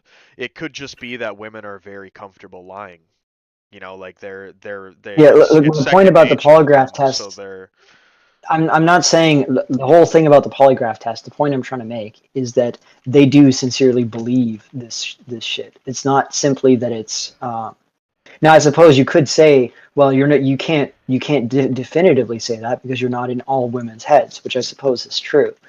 But I'm just saying I've seen this self-deception mechanism multiple times. And I've seen it, like I've done it myself. Like I think most of us have gone through times where we've been self-deceptive about the reasons why we do or see things. Like for example, there's a lot of guys that are geomaxers, then they don't realize or they don't acknowledge psychologically that they're geomaxing because of their dating and sexual opportunities will be much greater in these other countries. They'll come up with other reasons for it. Like they'll think, oh, well, I'm just trying to broaden my cultural horizons. I want to, or maybe like the lifestyle in this bustling first world country is too fast. I need a slower pace of life. Like they'll come up with. You're talking about geomaxing guys? Yeah, I'm using that as an example here. Are we self-deception? I don't think these guys are. I don't think they're self-deceiving. They're not sincere. They know that they're they can't get pussy. They're trying to protect their ego, and they're trying to avoid being bashed for being losers at home. Like they come. Yeah, but they don't admit that themselves. The difference is I think they do. I think they know. No, because I've known a lot of guys that if you try and talk to them using how we're describing the situation, they get very defensive about it. They don't like being perceived that way. It harms their psychological. You know these guys in person, because that's why they get defensive about it. I imagine. Like no, I'm talking just online. I'm talking online. They get defensive because they know. You're getting at the truth. Jig is up. Yeah, like I've been. Yeah, but it's like who exactly are they lying to? They recoiled because you called them what they are. Like so. Yeah, but the point is they're lying to themselves. It's like you said it yourself. It's like an ego protective thing. Well, this means that they're in denial. They're protecting their ego from being damaged by you by trying to give you a. Yeah, but how would I damage their ego? Well, how would I damage their ego? If they came out and admit, hey, I can't get any girls in my because country, they're trying so to hide the truth from others, and they don't want others to find out. Yeah, it's like me. Oh, so but you think psychologically they've realized all this stuff themselves? Yeah. Well, then why do we even use the word coping? I think. Why do we use the word coping? Well, for me, coping is like a way to distract yourself. You know, like trying to. No, but if we say that's a cope. When we say that's a cope, what do we mean by that? When I think of coping, I think of, you know, something that I enjoy that takes my mind off of all the things I'm not enjoying. No, but to give you an example, if we see a guy that says, I'm not the stepdad, I'm the dad who stepped up, and we say that's a cope. Okay, what are Because we he knows referring it's to? false. He'd He rather knows be it's called false, and that he's than a saying it cuck, anyways so to he's try and. preempting it. No, but why is he thinking that? Like, are you? The question really comes down to Because women he handed him he that knows this, quip to or he's in protect denial himself. about it. I'm saying that denial is exactly what I'm talking about here. This is what the self-deception is. It's they're in denial about the reality, and coping is how they protect their egos and their sense of I mean, identity from the reality of the situation. I guess it's kind of a chicken in the But egg deep down, they situation, still. though. But deep down in their subconscious, they do kind of still acknowledge it, though, don't they? Well, yeah. I mean, as I said, we saw the same thing with women becoming more overt with how they talk about height, for example. Hold And on, hold on, I hold think on, the hold on. reason why specifically they go after why height is becoming destigmatized for men to be mocked about isn't necessarily because I'm not one of these height pillars that's just thinks height is all that matters. But unlike height, ugliness is something that both men and women possess. Like there are ugly women, just like there are ugly men. Whereas No, no, height no. is a Look, uniquely male I just characteristic. want to say this. I want to say how earlier on, you were mentioning how men are more self-aware than women because when they deal with an issue, they confront it head on and they're honest about their issue. But if you holding the position now that they self-deceive themselves, then that is still indicative of those women being aware of their situation. So then, in what sense would men be more self-aware than them just because they have this? No, I didn't say that men were more self-aware. I said that men were more That's what you said. disagreeable. No, No, I you said said men are more disagreeable. Men are more disagreeable. Men are able to disagree, and whereas women are more consensus seeking. That is the difference. Women will be more upset to trouble the consensus viewpoint than men. And this is something you notice on lolcow.farm, as I said. You'll see women will, even if you can tell that this is really what they believe, like for example on migrant issues, you can tell that they have to say something to kowtow to the more moderate positions in order to avoid getting singled out as being too far outside of the collective judgment for that all these women accept as the normative judgment, whereas men are much more willing to bicker with each other over this shit. I'm aware that By the way, that was a side note. I'm aware that that was a side note, but you did initially state that well, then I men. misspoke, okay? I misspoke. No, men are not more self-aware, I would say. I would say men and women are equally capable of self-deception. The difference is that because men are more disagreeable than women, and they're more willing to combat their viewpoints and debate their viewpoints than women are, we're more likely to arrive at a more rational conclusion than women are, because we are more willing to accept, we're more willing to contest our viewpoints with each other, and we're also willing to concede when those viewpoints don't match logic. Where would you draw the line between self-deception and like aware manipulation? Whether the person themselves accepts that this is a reality. Like, for example, when I'm talking to girls on Thai Friendly or something, okay, I understand exactly why I would be looking at Thailand. Okay, I'm not delusional about my situation whatsoever. But if they ask me what I'm doing, I'd be like, well, you know, the cost of living is really high in Canada. I could make a remote income. It wouldn't be enough to live really well in Canada, but it would be really comfortable in Thailand. So I'm thinking of looking at Thailand as an option to live in, at least for an extended period of time. Like I would say something along those lines. Now that happens to also be correct, but that's all not the primary reason I would be going there. And That would be an example of conscious deception. we don't Okay. think women could be doing that when they like post hoc rationalize about height and other things. It could be, but then the question is what's motivating them. Like the reason why I'm saying this is because I don't would want say to. resource extraction and From who? Like, why would they care about random Redditors or whatever? Or why would they care about talking to each other about this? look at the perception of women in the modern age. Like it's been falling apart. People don't, women themselves are complaining about it. They don't get doors held open for them. Guys are not like interested in protecting them. With the protection thing, you could argue that it's like a legal, thing holding men back, but not holding doors for women, not like helping them when they have a flat tire or something. Like a lot of women have kind of like used up their card and it's bothering them. So women kind of function, in my opinion, as like you know, they see themselves as women. They don't see themselves necessarily as white women or whatever, so they act in their gender's collective best interest.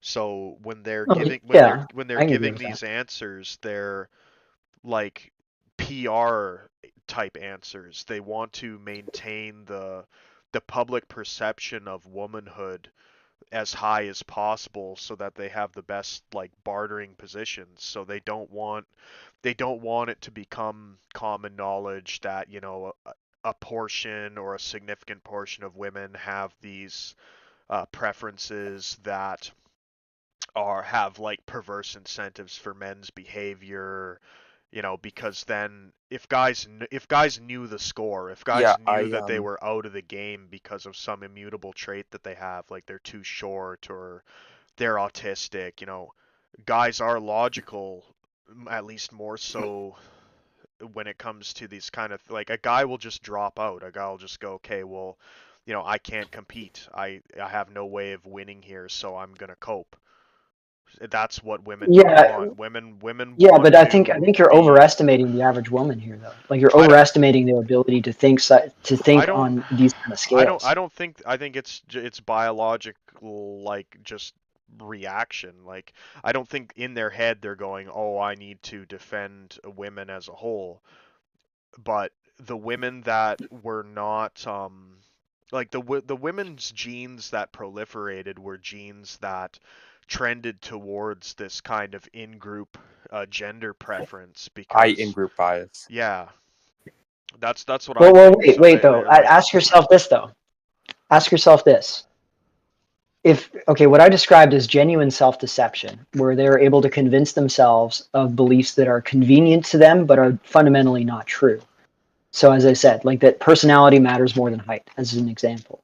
Would you not agree that that natural selection, sexual selection, would favor women that are capable of this sincerely, as opposed to women that are just having to act and fake that they are believing this, but actually sincerely believe that they are superficial I th- and I selfish I and think it whatever would else. favor women that were extremely pragmatic, that could see things as they are and put on a convincing masquerade.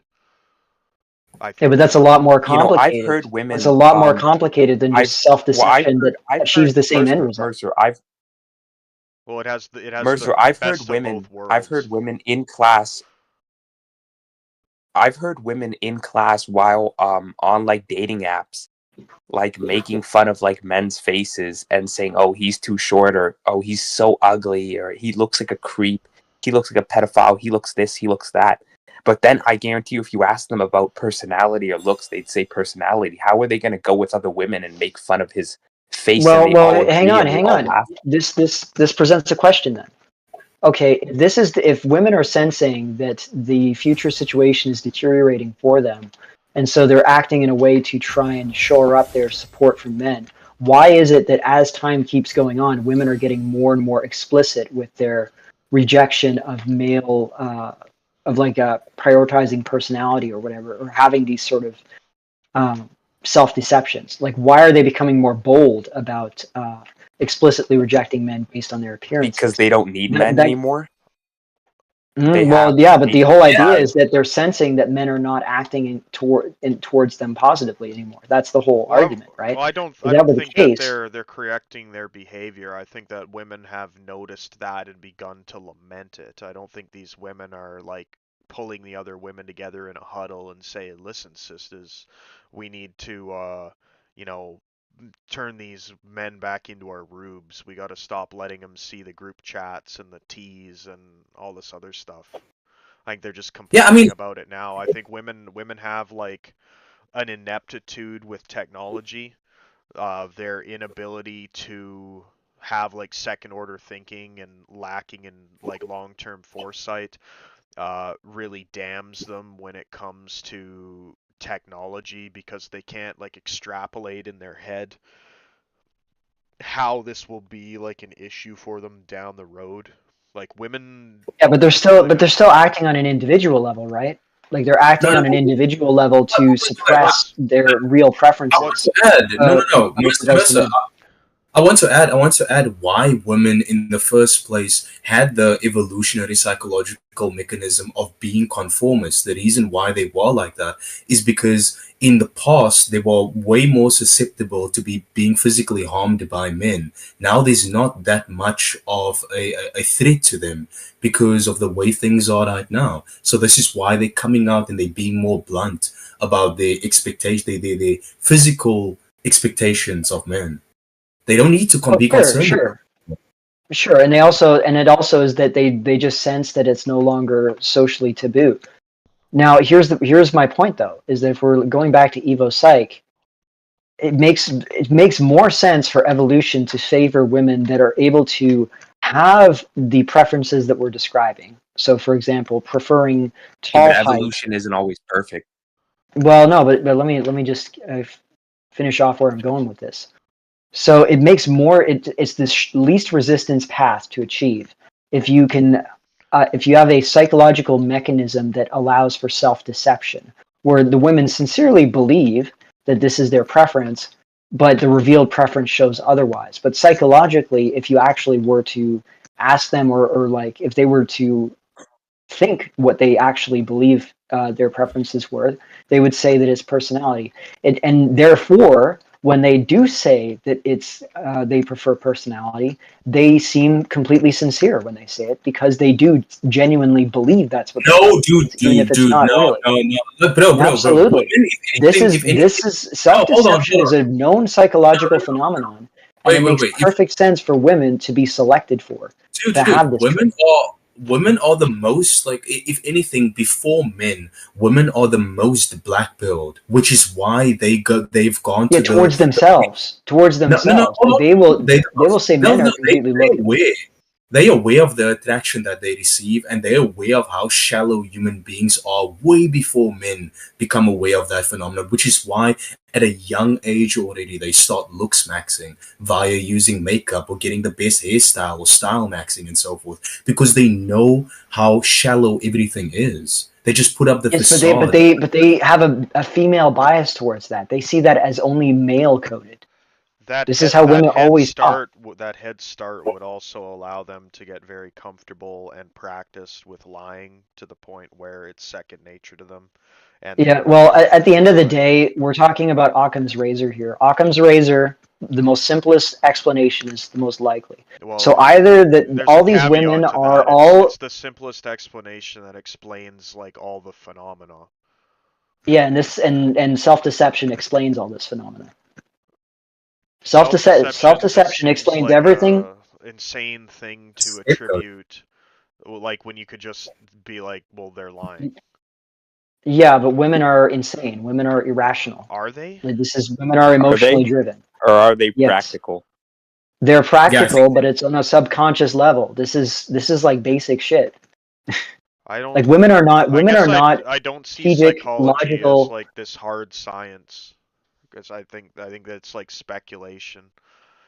There's truth to it, but how do you like prove that self-deception is even a thing? Well, then we're going down to self-deception is a thing because well then at that point then this whole conversation is pointless, because then everything's just speculation. Okay, well then let's just stop talking. Talk about something else.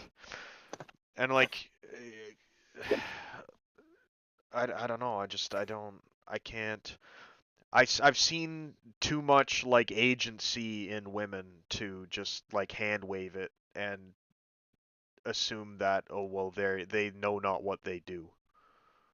Well, no, there are women that lie and that are consciously thinking completely differently, but are saying something else. That does happen.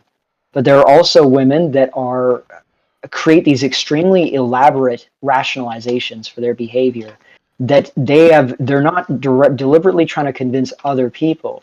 they're either writing to themselves, even in their own journals, or they're writing to other women. And there's no reason for them to do that, to have these elaborate rationalization mechanisms, if they're just simply trying to deceive men. If it's just like if they're like these purely rational creatures that are only focused on, maximizing min-maxing their outcomes, and then I agree that they're trying to deceive themselves. I just don't agree that they're successful in it. I think deep down they know the truth, just like the men who are like geomaxing. They can try to cope, but deep down they know the truth. I think that's kind of what the difference is we're kind of talking past each other. But that's all self-deception is deception, ultimately. That's the whole point. But if it is deception.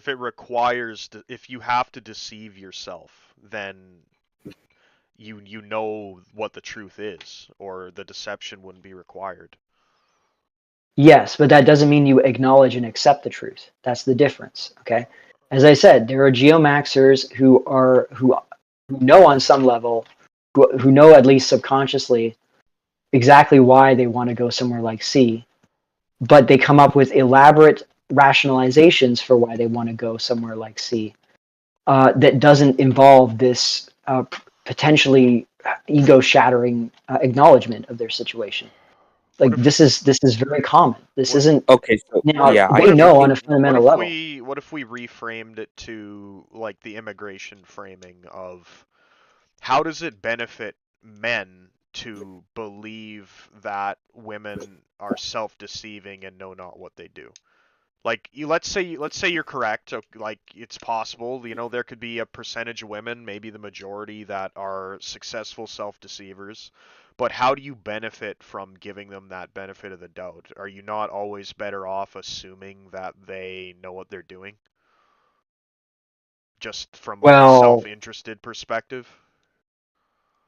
Well, wait, I'm not really sure I understand the question. Like, is it not easier to protect yourself from the problems? Well, no, but ultimately, wait a minute. Ultimately, I'm saying that they know what they're doing. Well, no, they do know what they're doing. The self-deception is an ego-protective mechanism. They still they still have the belief, for example, that height is preferable because of its an innately attractive quality in men. Okay, that's just a fact. They believe that whether they're self-deceptive or they openly acknowledge it. That's simply the reality. Okay, and they're going to act accordingly, and then they're going to rationalize after the fact. If anything, I find rationalizers I have more hostility towards rationalizers than I do towards just people that consciously acknowledge the truth, because I find there's a certain element of cowardice in refusing to acknowledge reality. And due to it reflecting negatively on your character. But that doesn't change the fact that these people exist. And for women, reputation and character, like having a positive sense of self, I think is much more important for women than for men, because reputation is much more valuable for women. For men, we can survive in the wild if we absolutely had to. For women, they're basically dependent on the group for survival. Yeah, this is why these mechanisms evolve. How does it benefit a guy to give that benefit of the doubt, though? Should you for your own protection, should you not just always, prepare for the worst and assume that the woman knows what she's doing and is lying, and be aware of the pitfalls ahead of you if she is, rather than the end result is the same. The end result is the same. It doesn't really matter whether you suspect her of being openly manipulative or if she's just deceiving herself. If the end result is the same.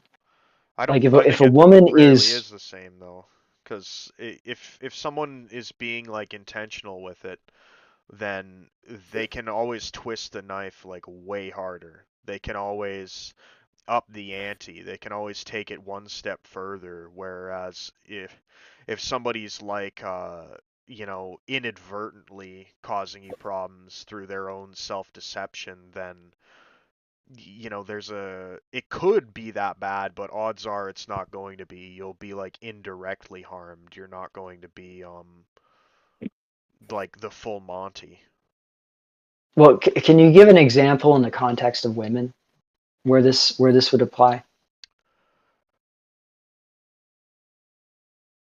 I'll think on that and I'll try to come up with a. Because I'm I can- thinking, like, for example, I can give an example. going back to I can give an example of it. So let's say for example you have a woman that basically believes, let's go with the idea of height, and height being, if she accepts the reality, and she's not trying to cope with all these other ideas and these rationalizations, that height is what she seeks out, she's going to be more blunt, like the women are generally these days, and just simply state on her Tinder profile, for example, 6 foot and taller only. Whereas these other women, they won't put that there. They'll give other guys a chance, and they'll start coping with themselves, and then all these other relationships would inevitably end in failure, because she's trying to rationalize this idea that it's not that much about height.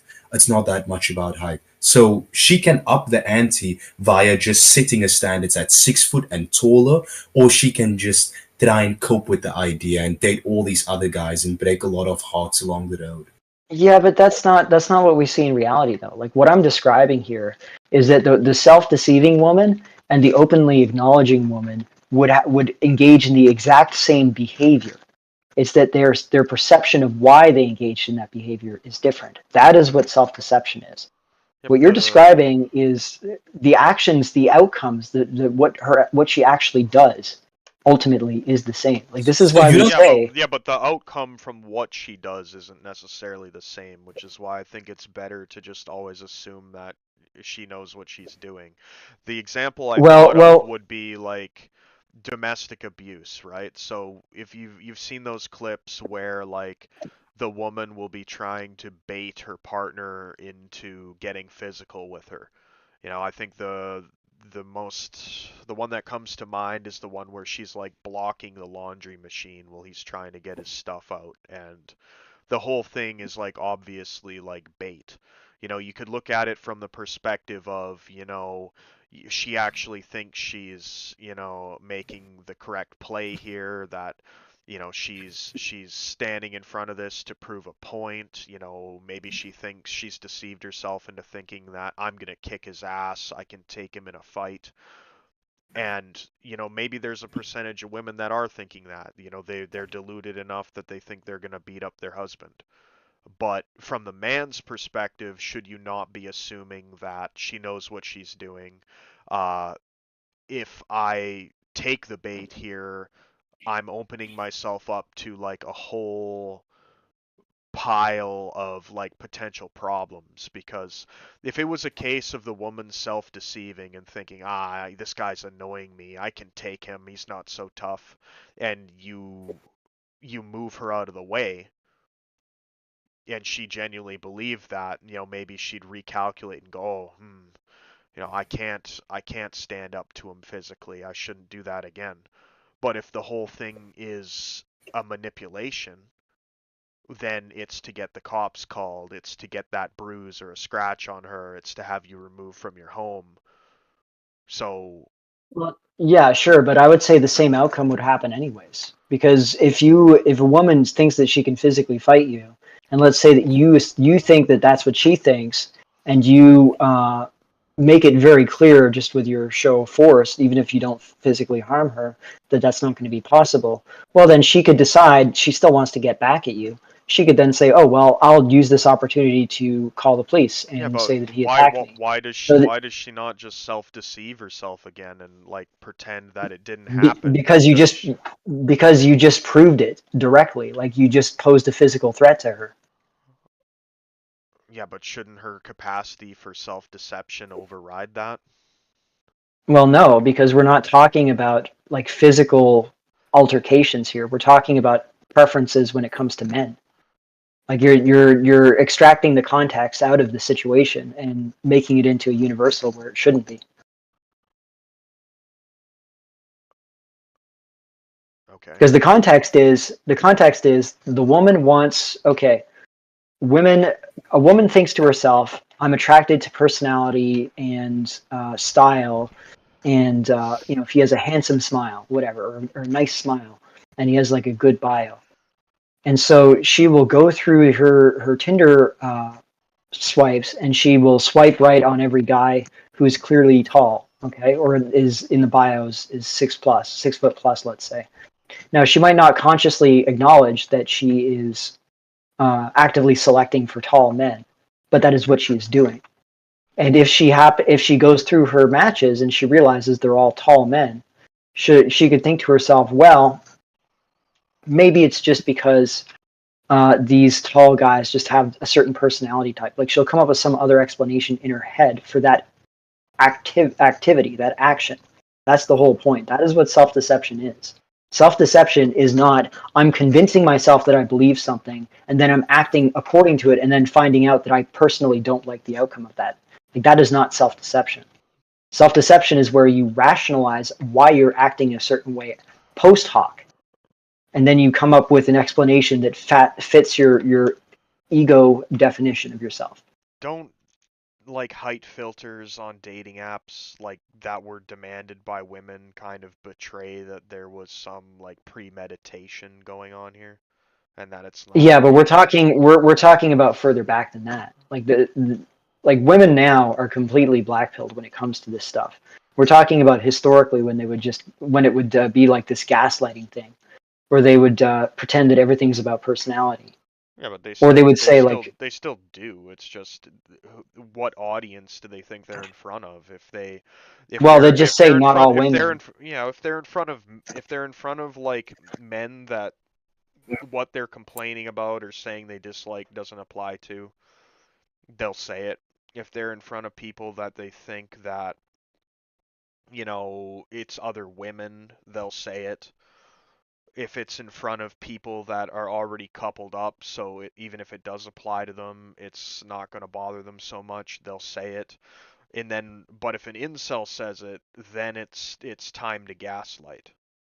Are we suggesting that, like, in that minority situation that 20% of the time they've successfully self-deluded for that like one situation? Well, no. Typically, well, wait a minute. So you're saying that there's like this massive conspiracy where all of these people have this completely black-pilled position on height, but when it comes to this one group where it could hurt their feelings, that's when you don't see anything. I'm saying that women instinctively, whether it through intelligent design or evolution, whatever you want to attribute it to, know what potential triggers are for men, so they have a natural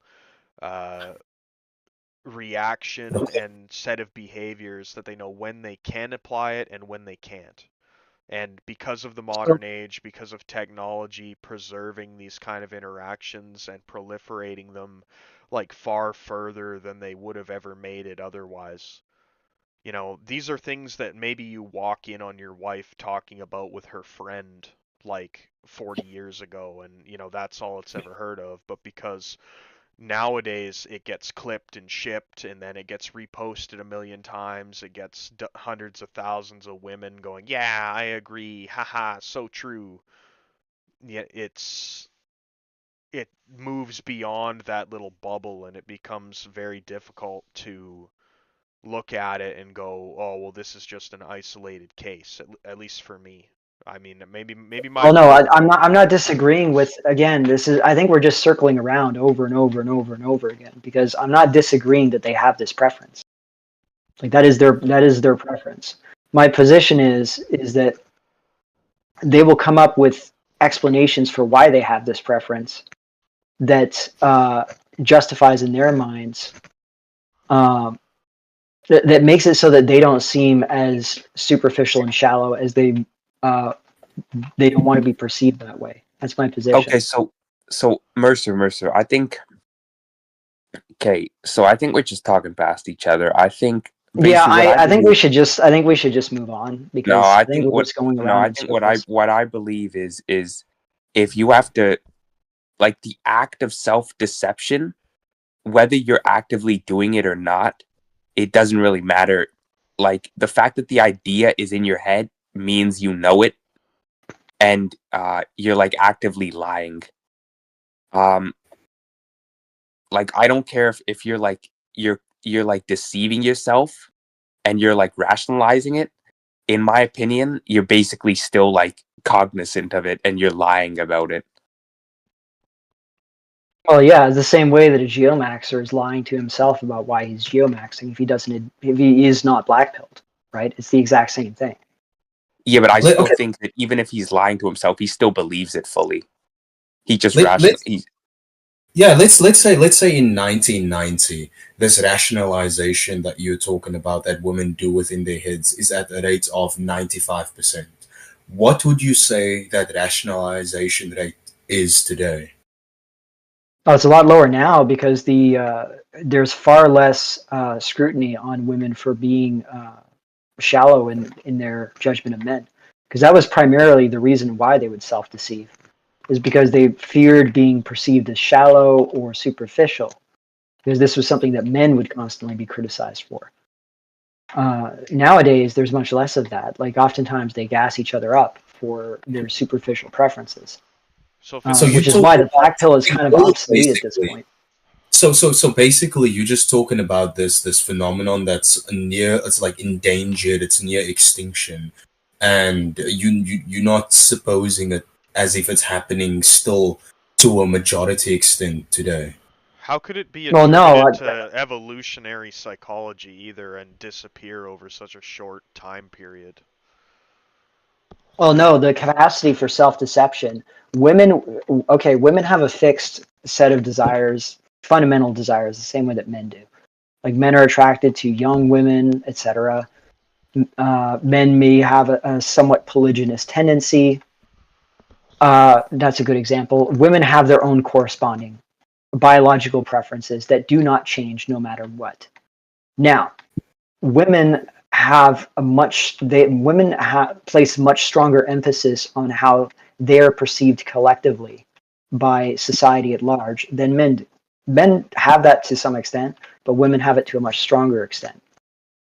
Now, with that in mind, if the society has certain worldviews and views on female behavior that conflict with those underlying desires, but women see a way of psychologizing themselves out of being opposed to what is the accepted morally right norm, that's what they will implement to do it.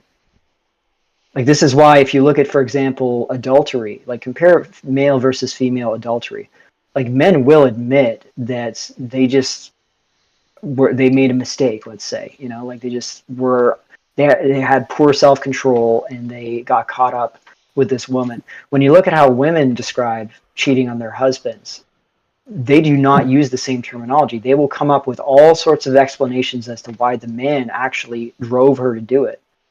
Like it's the same sort of rationalizations, and it's to protect their identity, their sense of self, or their self-image, and also their reputation in the eyes of others. It's a subconscious process. Now, I'm not going to continue talking about this at this point because I'm starting to get a headache from going over and over and over and over and over and over and over again. So that's going to be my last statement on that. But yeah.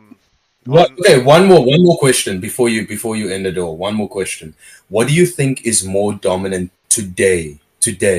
The self-preservation of their ego in their head or the preservation of their image to the outer world? I'm not going to answer that. I think it's self-preservation of the image to the outer world, and that actually takes precedence over any alleged immutable primordial sexual attractions. I think that the infamous like Squirmy and Grubbs cases show that women's attraction is a lot more malleable, contextual, and engineerable than people are comfortable admitting.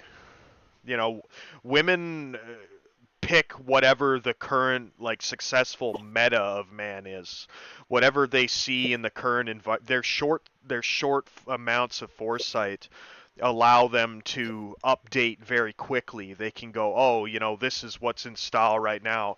If I have a son with these genes, he'll be winning. So I don't think that they actually all women want like all tall guys or whatever, all this. I think that, you know, they look around and whatever is dominant at that particular moment in their immediate vicinity, that's what they go for.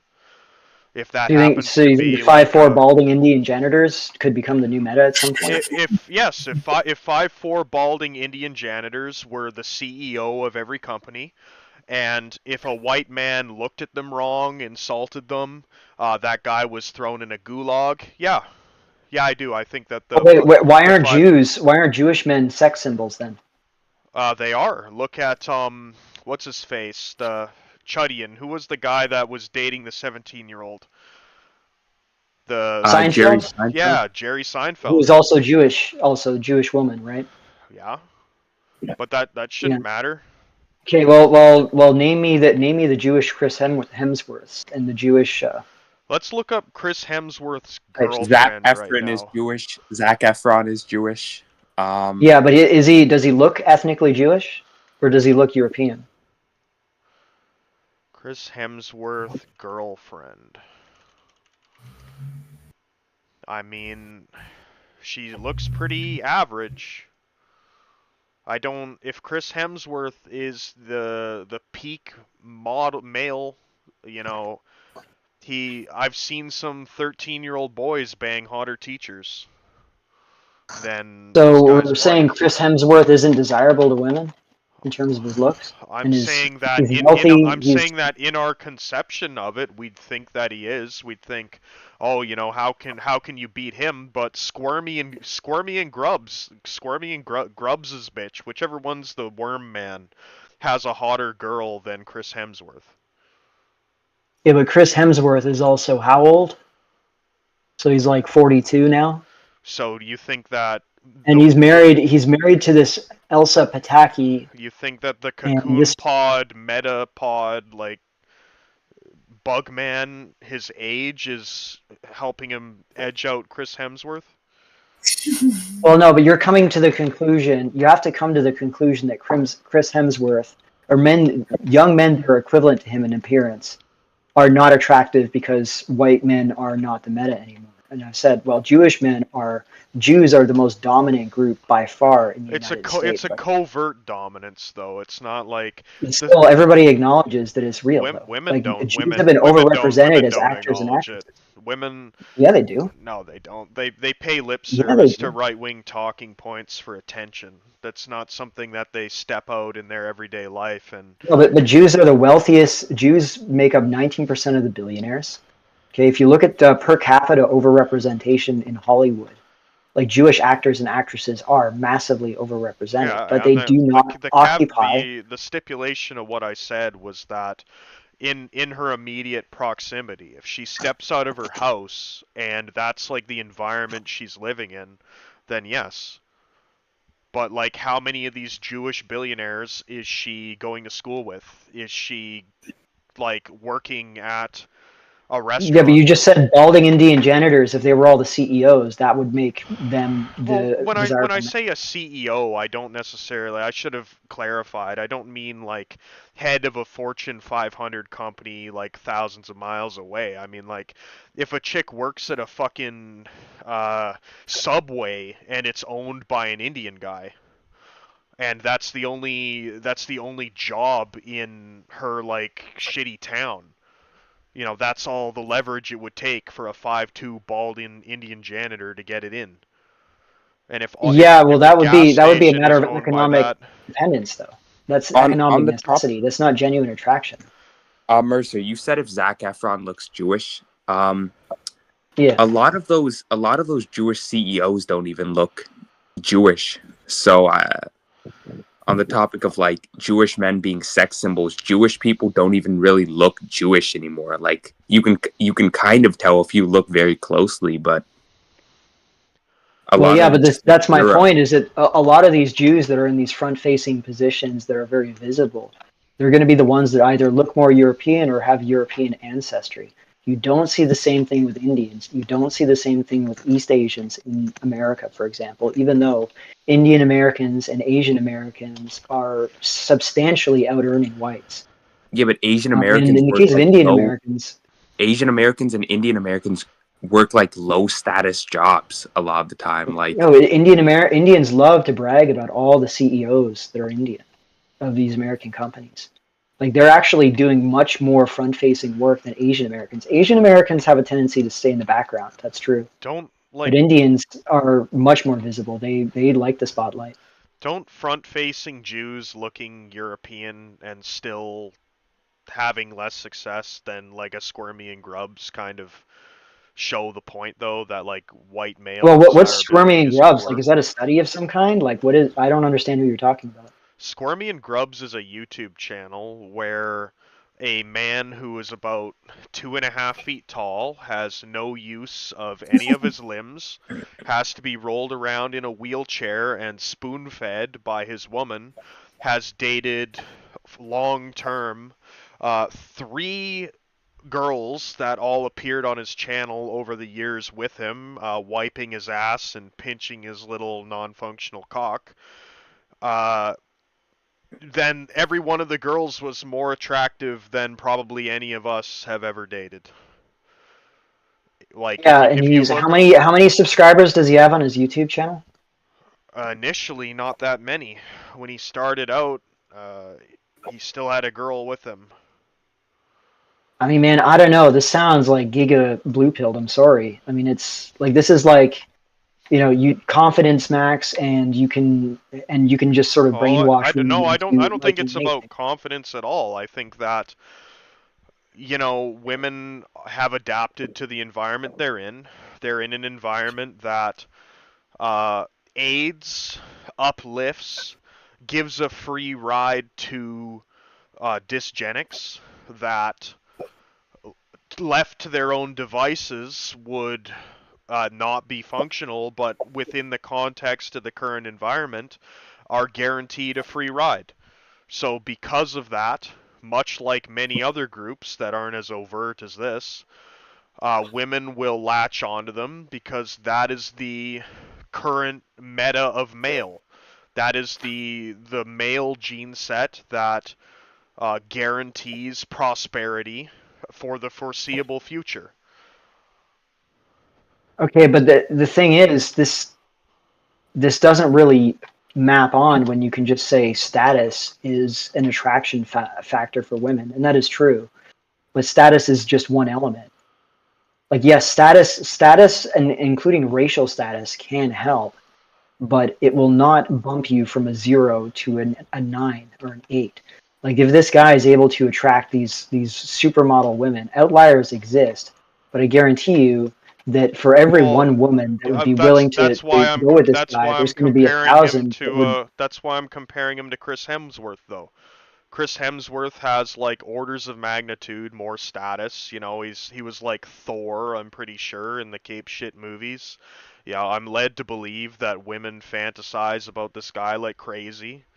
And yet, okay, how about this? And yet, we got 1,000 Chris Hemsworths and 1,000 Squirmies and Grubs. His partners and are mogged by Squirmy and Grubs. I don't understand it. Well, let's take 1,000 Squirmy and Grubs, like in terms of physical appearance, and 1,000 Chris Hemsworths in terms of physical appearance, and we compare the statistical averages that they get in terms of female companionship.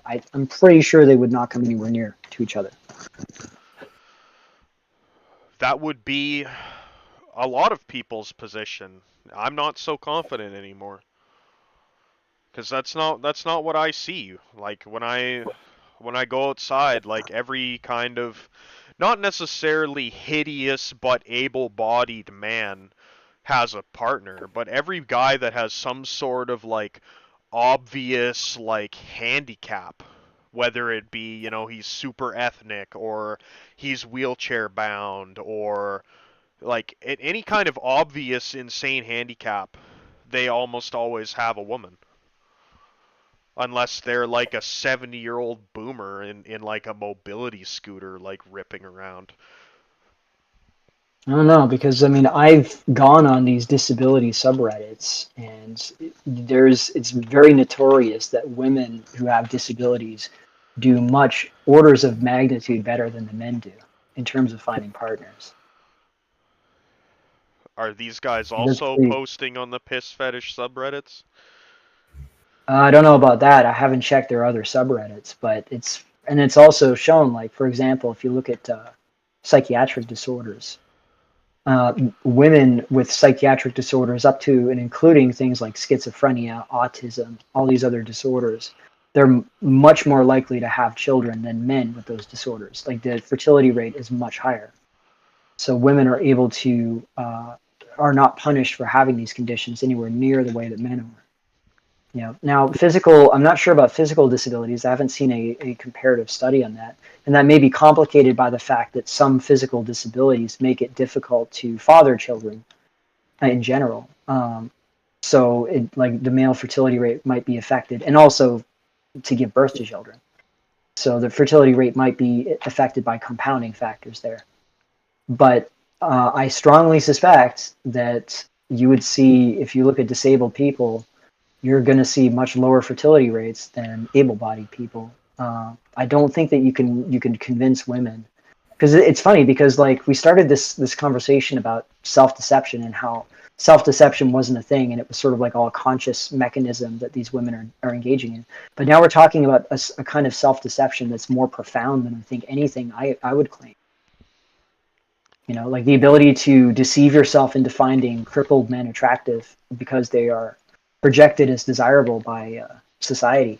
That's actually way more extreme than the position I was taking. Well, it wouldn't be a deception. It would just be that women's attraction is like determined by what is told to them is attractive. If it never has that innate biological impulse to go for the set of traits, then there wouldn't be any deception required, because they're blank slate. Until they're imprinted upon, then there's nothing there. So nothing has to be replaced. And I'm not saying that's necessarily the case, but that's a tough sell. That's a tough sell for me. That's a tough sell. I do believe status plays a role. Like, for example, I do believe that if the status situation for white men were to shift to such an extent that it became obvious, it wasn't even just implicit, but it was obvious that we have completely lost control of this country and that we are being dominated by this foreign group of men, I am 100% certain that white women would defect en masse, because that's just how women are. Now, what I would disagree on is that they would do this out of a genuine desire, per se, like that they find these guys more physically attractive. I think that it's more so that they're aligning themselves with the winning group. And I would actually argue in that case, they would be engaging in self-deception as to why they're going with this foreign group of men. I was linked a post the other day from a writer talking about like the American frontier back in the cowboys and Indian days. And it was retelling the story of how, white women would get, kidnapped by the Indian bands. And, they'd be found later on by their European men. And, the Indians would get wiped out. And the white guys would be like, okay, well, you're free. Like, you can come back with us. And the women wouldn't want to. So... Yeah, that's called Stockholm Syndrome. Is anything like... Are women just subject to a million, like, psychological explanations? Or do they ever choose? Well, yeah, because they're psychological beings, just like humans are. Like, human psychology is the study of mental, the mental causes of behavior in people, right?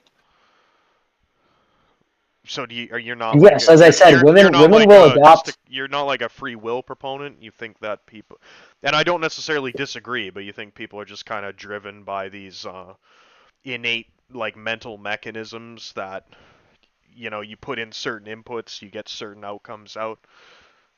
For women, absolutely, yeah. For women, 100%. Men, I think we do have a capacity for objectivity that women do not.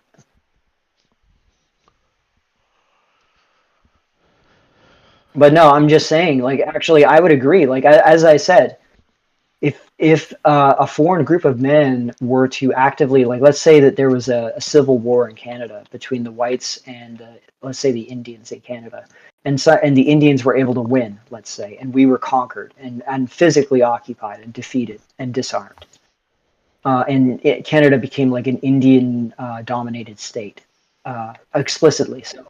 White women would defect en masse to the foreign men. Is that not What I'm arguing happened? is They've erected Shiva Well, no. statues that dwarf anything Oh. that we have for our culture. They have firearms that they, blast off on social media. If any white guy was doing, he would have had a million knocks at his door already by SWAT teams. But when Indians do it, you get a reluctant post from the RCMP talking about, we are investigating ... complaints ... with never any actual like follow up. Do you think that Well, I don't know, I guess my question would be, do you think that the only way for a woman's mind to be toggled from one group to another is an overt war? Well, it has to be obvious enough that there's no ambiguity, whereas there is ambiguity because in Canada's system, we are a individualistic liberal democracy that denies the existence of groups altogether. Like that's the foundational principle of liberalism, is that groups are basically a psyop. Groups are an illusion. And the Indians are playing this game where they play along and pretend that they also believe groups don't exist, but in practice, they operate completely differently. And in this case, it is an act of deception because whenever you poke them, the mask drops and they talk about how they want to conquer your country and take it over, et cetera, et cetera. This is what happens with Indians once you prod them. But the average white Canadian, especially the boomers that determine our elections, are operating in a completely different mindset. So no, there is no active military conflict here that is determined that we're occupied. And again, it's not just Indians that are coming over. And as a matter of fact, I would say that you are seeing with the arrival of Indians in large numbers, you are actually seeing an increasing backlash against them due to them being so obviously out of sync with this liberal moral framework that was imposed on us. Because they're just not playing along effectively. So we and as a matter of fact, I'm seeing a lot of women, a remarkable number of women, sort of snapping at Indians on social media. And they're getting very upset about them that you did not see in I'm Europe. seeing the opposite. The only women I see complaining about Indians are like cranky Karen types. I don't see any young women complaining about Indians at all. Zero. All right, man. Well, I don't know what to tell you. Maybe we're just living in different worlds in that regard. Hey, it's possible. I think that, I teased it before, I hummed and I hawed, and I didn't pull the trigger on it. It's gonna have to be, we're gonna have to start pounding the pavement and go in Travis Blackpill style and boots on the ground and see what we're actually working with here. Yeah, I mean, I don't think the situation in Canada is going to be resolved democratically. I'll put it that way. But I'm like, when I'm seeing the reaction, I'm comparing the reaction of women to Indians in Canada. Like, for example, there have been a lot of posts about how women, and I've noticed this myself when I've been around town, is that women are just sort of absent from social scenes compared to how they used to be. You don't see them around publicly anymore, like how you would see them in bars, you'd see them in clubs, whatever. The reason why is because they are overrun with these Punjabis that are very unpleasant to deal with. Not just in terms of how they act, but also in terms of how they smell. They're just physically unpleasant people to be around. And you didn't see anything like this reaction towards the migrants that came in from the Middle East or from Africa in Europe. Like there was, if you recall, there was like a massive groping event that happened right after the Syrians showed up in Germany. But you still see European girls hopping in bed with these guys, not necessarily at huge numbers, but at substantial enough numbers that it's noticeable. Whereas with Indians, you're seeing a bigger reaction against Indians than I've seen against any other single group. But again, like we're going to have to disagree on that, just because in the 18 to like let's say 25 cohort, I see more white women with Indian men than I do with white men.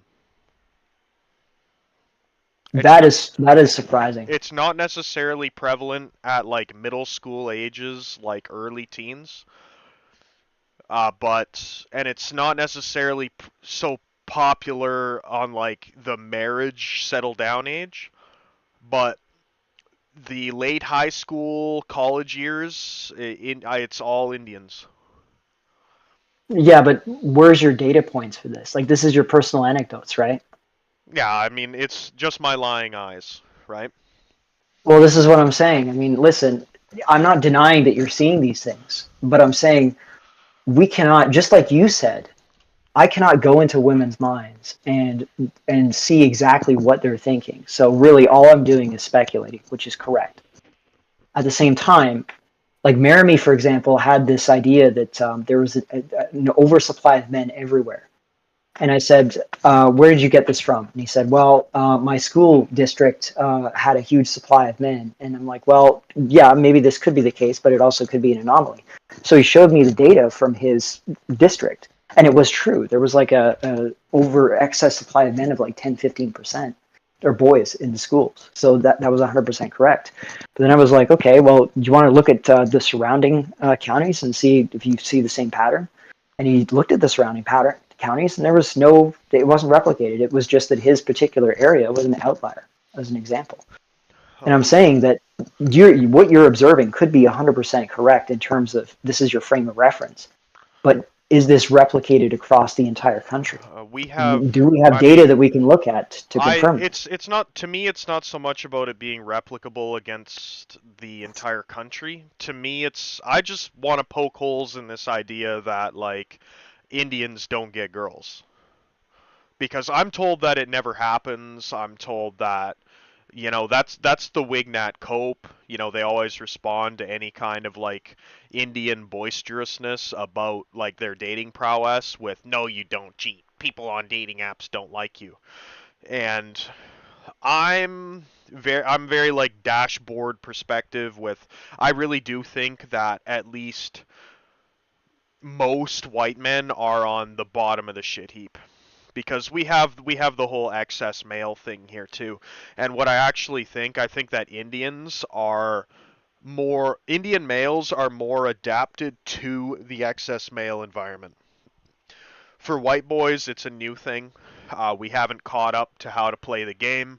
Some of us still have pride and self-respect and want to be the leader in a relationship.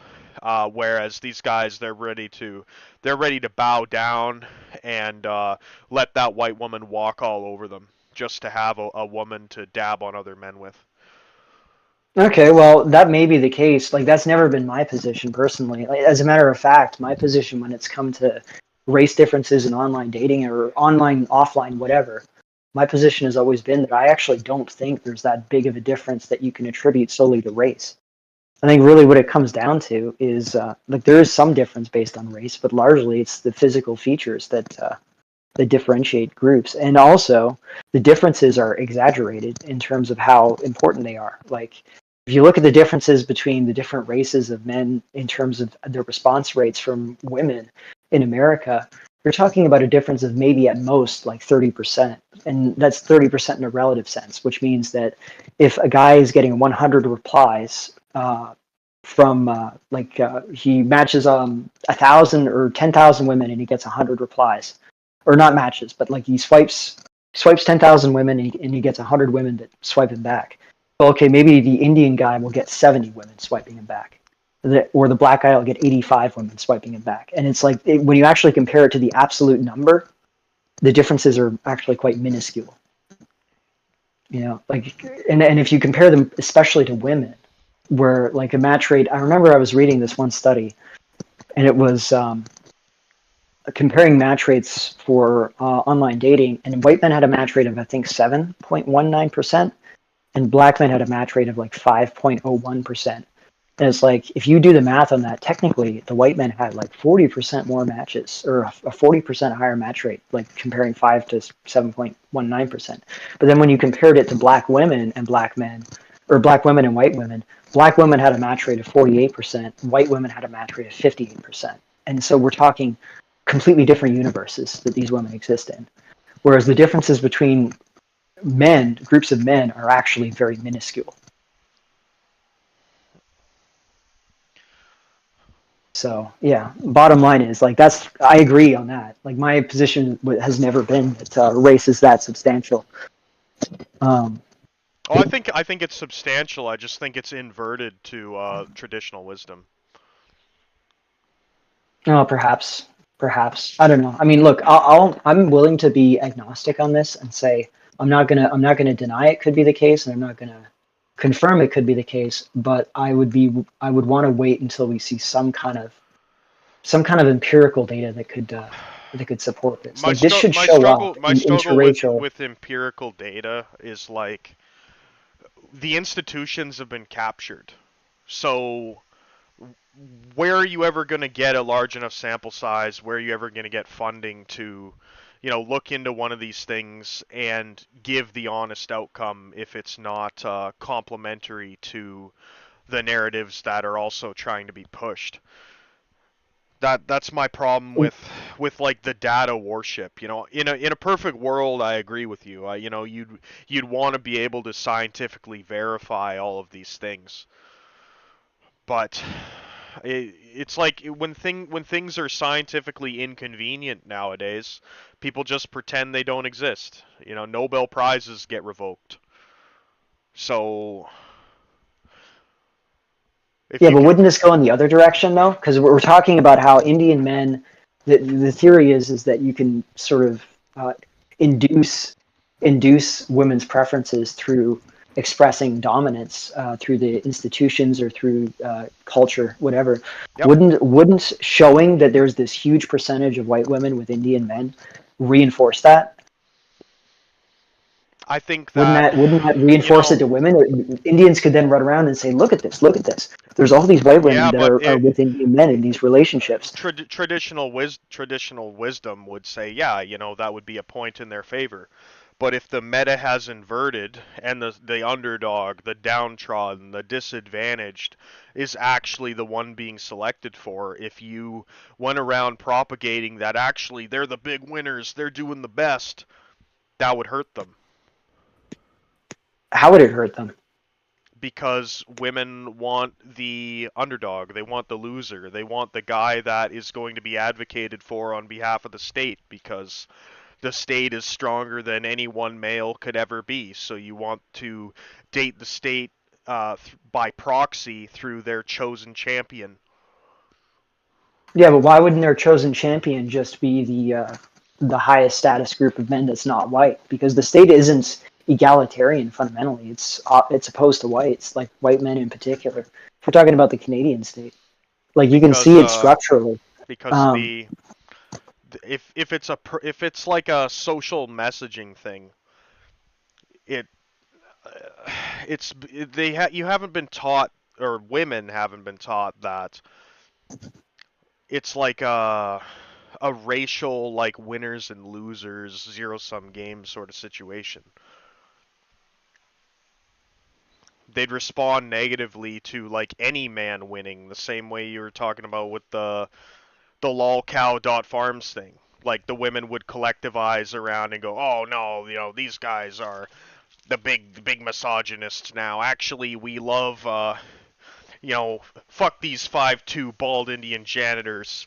These guys are all Andrew Tates. My boyfriend's 4'9" and he's from a rice paddy in Thailand." Yeah, but they don't talk like that. Like they usually, what you actually see on lolcow, and I really encourage you to look into lolcow.farm. It's really fascinating. It's almost like a social experiment.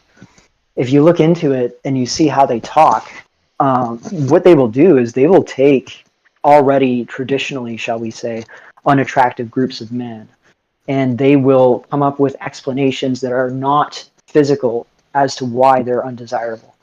And for example, like you will see criticisms of black men on lolcow.farm, but relatively speaking, if you were to weigh up the relative criticisms, you see a lot more attacks on Asian and Indian men than black men, even though in terms of per capita, I mean, probably black men are cause more like physical harm to women, let's say, in terms of if you look at like crime rates or whatever, all right? But the reason for that is that black men are just more physically attractive than these other groups of men. When it comes to white men, you don't really see that much conversation specifically pointed to white men. Generally speaking, it's when white men are mentioned, it's like a reactive thing. Yeah, white women going, ours are awful, ours are bad too, ours are the worst. Yeah.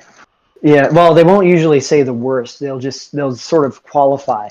Like they'll agree with like, oh, Muslim moids are evil, but also this is a male problem. Like it's more like they emphasize that it's not a problem with this specific group of men. It's like all men. This is what you see the white ones do, and they'll bring examples of white men committing crimes or whatever. They'll point to those as examples of like, oh, it's not just your men, it's all men. Like that's typically how white women go about it in these circles. But yeah, I mean, typically you see them emphasize, like they'll start with physically unattractive groups of men, and they'll also, for example, like they'll regularly talk about how the alt-righters are not attractive guys. Like they'll make fun of them for being subhumans in terms of looks on average. But yeah, so I have a feeling that. Again, it could be the case. It could be the case. What do the right-wing e-girl influencers do?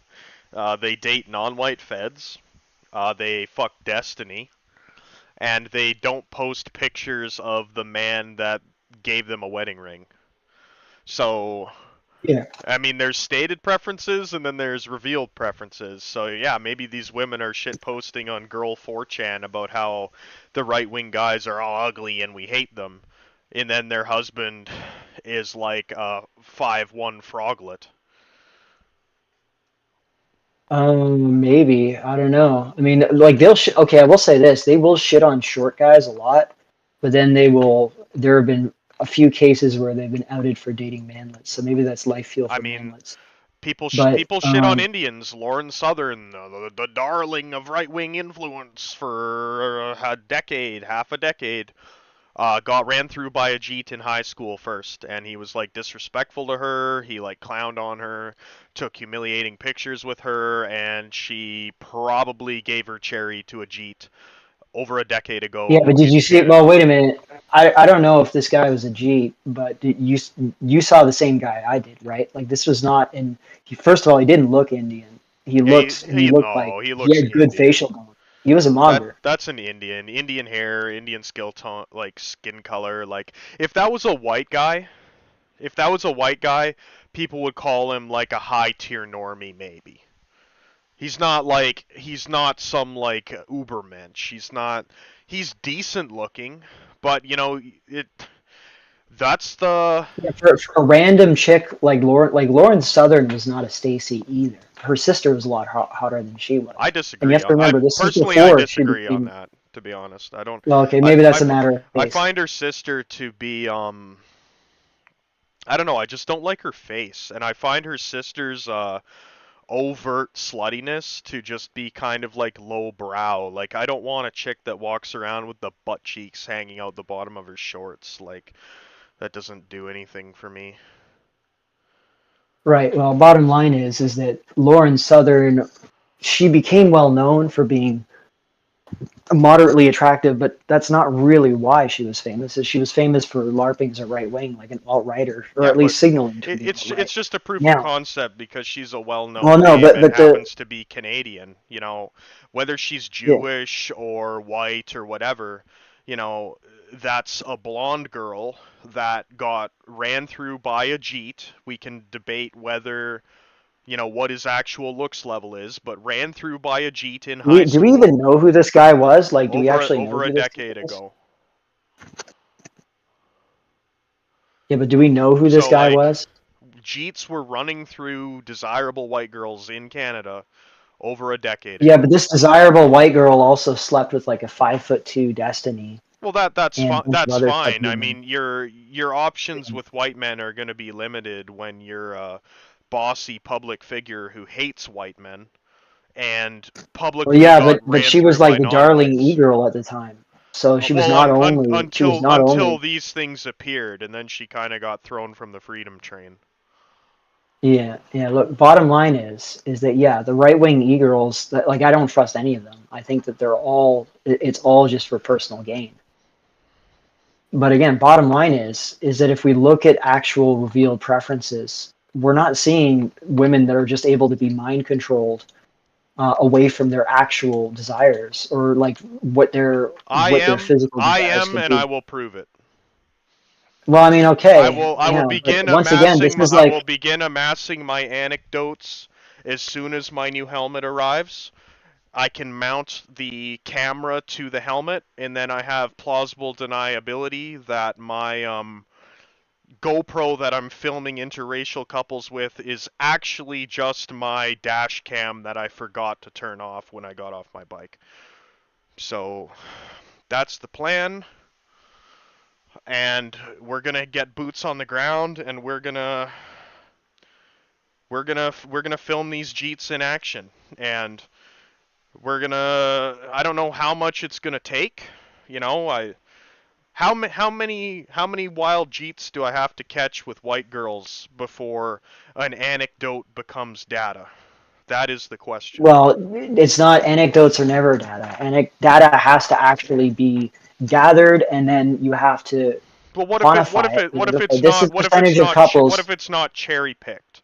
You know, I'm not just snapping pictures of Jeets with white women and amassing a That could folder tell of them. you that in the area that you're around, that you just happen to spot a lot of these people out in the wild. That's all it can say. You can't draw generalizable conclusions across the whole country, So across I'd need entire like a Jewish populations based on your professor to personal go, energy. this has been observed across the country and stamp approval on it before it could ever Yeah, be done. you would need to actually collect the data. You need to actually show, okay, this is the percentage of white women that Okay. are that self-report that they're either cohabiting or in a relationship with men of this race, this race, Do we this actually race. believe that that's what's happening though? That these people are actually out there collecting the data and they're not just like falsifying it to their own end?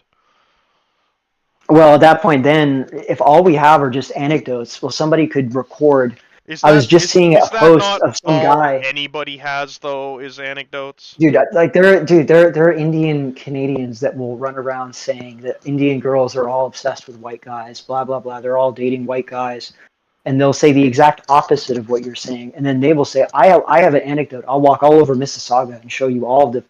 You know what I mean? Like this is the problem Hey, with anecdotes: is that no, what you I could be don't. correct. No, Okay, I'm not I saying don't that you're disagree with that. incorrect. I don't disagree with that. I'm not. All I need is like 1 out of 20 Jeet males to get a white girl, and you're gonna see a lot of it. And I don't disagree that there is, you know, I do see attractive Indian girls with white guys, but the attractive Indian girls, I don't want to say few and far between, but as a percentage isn't comparable to white girls. And there's not like enough of them. It's not like a good trade, at least here.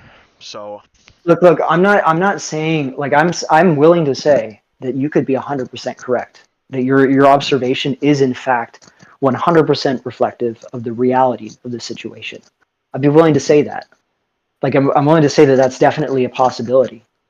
But I'm just saying that I remember because I had this exact same conversation with Mary Meeks concerning blacks in America and like the relative success of black men in America with white women, where he sees it everywhere and it kind of dominates his mind.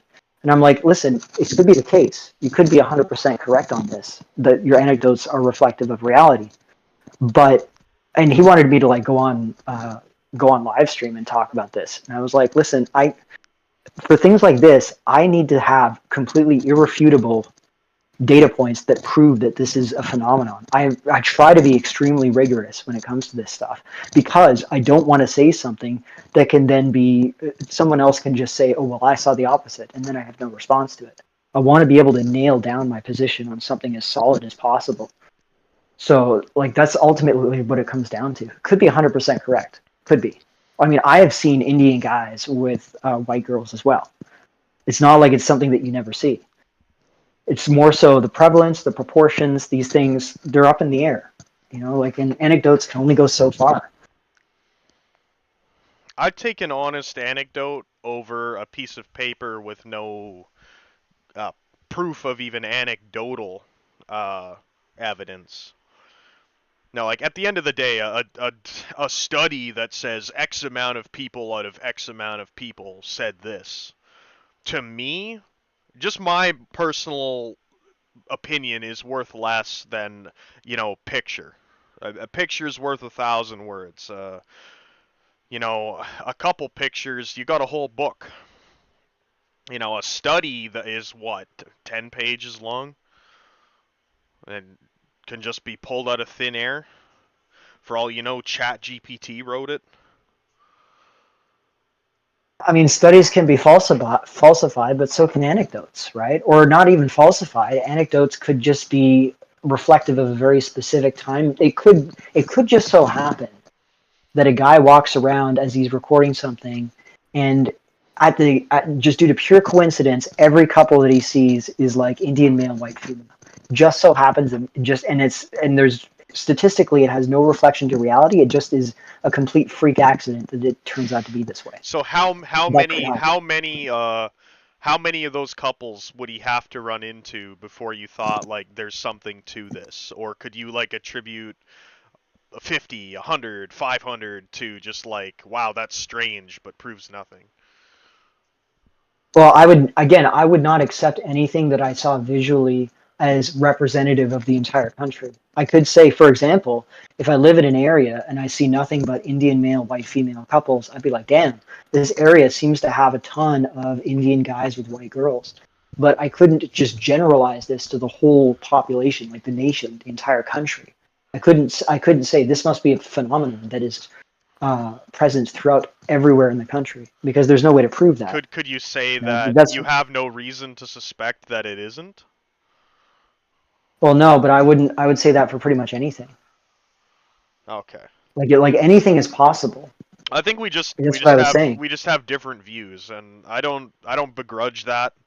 I appreciate the academic mindedness of things, because you need that. That's an important thing to have. I just I don't know. I'm like the retarded detective in the movie tropes that, I'm just gonna trust my gut instead. Yeah, I don't know. Maybe. I mean, could be that what you're describing will end up just getting borne out in the stats, anyways. And then I'll have to say, look, I was skeptical, but it turns out that your intuition was 100% on point. Could very well be the case. I'm gonna try to get to the bottom of it. I'm seeing a lot of it, but maybe it just jumps out to me. Maybe it's a confirmation bias where, I hate seeing it, so that's what I remember because it's a negative experience. But what I think I'm gonna do is, I don't really necessarily want to dox specifically where I live, but filming everywhere I don't live should be fine. So yeah, that's probably all right. I have access to like probably like 5 or 6 different cities in this province, all within like 3 hours of each other, that more or less all show the same thing. Yeah. Something that I think about, though, and I brought this up in another conversation I had with someone, was there's this perception that there's like all of the Asian American and Asian Canadian women are dating white guys, and it's like all Asian guys are completely incel. But when you actually look at the data, there is a disparity, right? So it's like a little less than 2 to 1. I'd say those guys are telling the truth, but what they neglect to mention is that for every Asian woman, there is 50 Asian men in the country, and 10 of them are dating a white woman.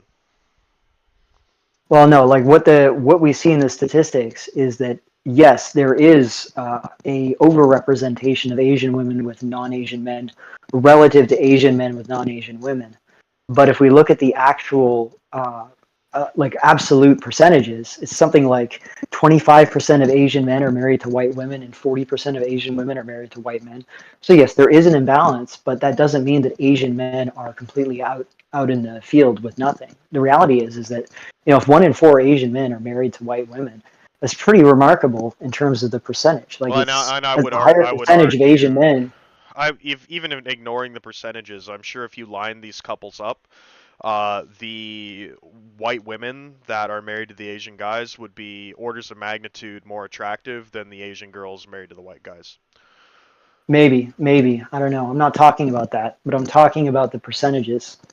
The idea that Asian men get nothing is just not correct. It's not accurate.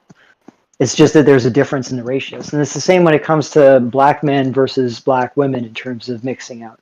It's the same ratio. It's about 2 to 1, but it's in reverse. So it's about half as many black women are with non-black men versus the reverse. And again, that doesn't mean that there are no black women with black men and that all the black men are with black women or non-black women. It's actually the majority, vast majority in both cases, are with partners of their own race. It's just that the ratio, because you see more black men with non-black women, at least twice as many black men with non-black women than you do non-black men with black women. There's just a natural reinforcing bias, Well, cognitive, and then with that goes into with seeing that. blacks, you can point out that same thing. I mean, this stereotype of black men only getting the dregs of white women is no longer accurate if it ever was, and I don't know, man. I mean, I don't speculate about the attractiveness. I guess we could just say, yeah. I mean, white men suck. I guess every race of like all the attractive white women are getting with non-white men. I guess I don't know, man. I mean, maybe. I see It them could be. I see them alone. I see them very rarely with a white guy, and I see them most frequently with Indians and occasionally blacks and Asians. Okay, well, the Anyway, thing is that like this is something that I I've don't heard. Like expect this to is be so I don't common. expect to be believed. Okay, that's what we're gonna get to the Yeah. bottom of Well, it. look. Let We're me. gonna answer the Indian question once and for all. We're gonna put the nail in that stinky coffin, and All right. we're gonna separate the fact from the fiction. We're gonna figure out how hard done by Indians actually are in the dating market, or if their struggle is just yet another scam. Okay. Well, I can just tell you right now, though, that I've heard literally verbatim the exact same thing that you said from guys of pretty much every conceivable race and ethnicity about their own women and men of other backgrounds. So it's either like one of you is right, maybe you're right, and every other guy is either deluding themselves or lying, or like some other guy, one of these other ethnicities is right, and all of us are just deluding ourselves and lying. Or maybe this is like a cognitive bias Maybe that men tend to everybody's right, have. and we're all just in our own individual little hell. Maybe. Anyway, I gotta get to bed. I got a wage cage in the morning. It was nice talking to you All right. guys. Everybody have a good Yeah, night. for sure. Whew. Okay. I'm serious though. We're gonna get to the bottom of this. We're gonna figure it out. We're gonna. I'm.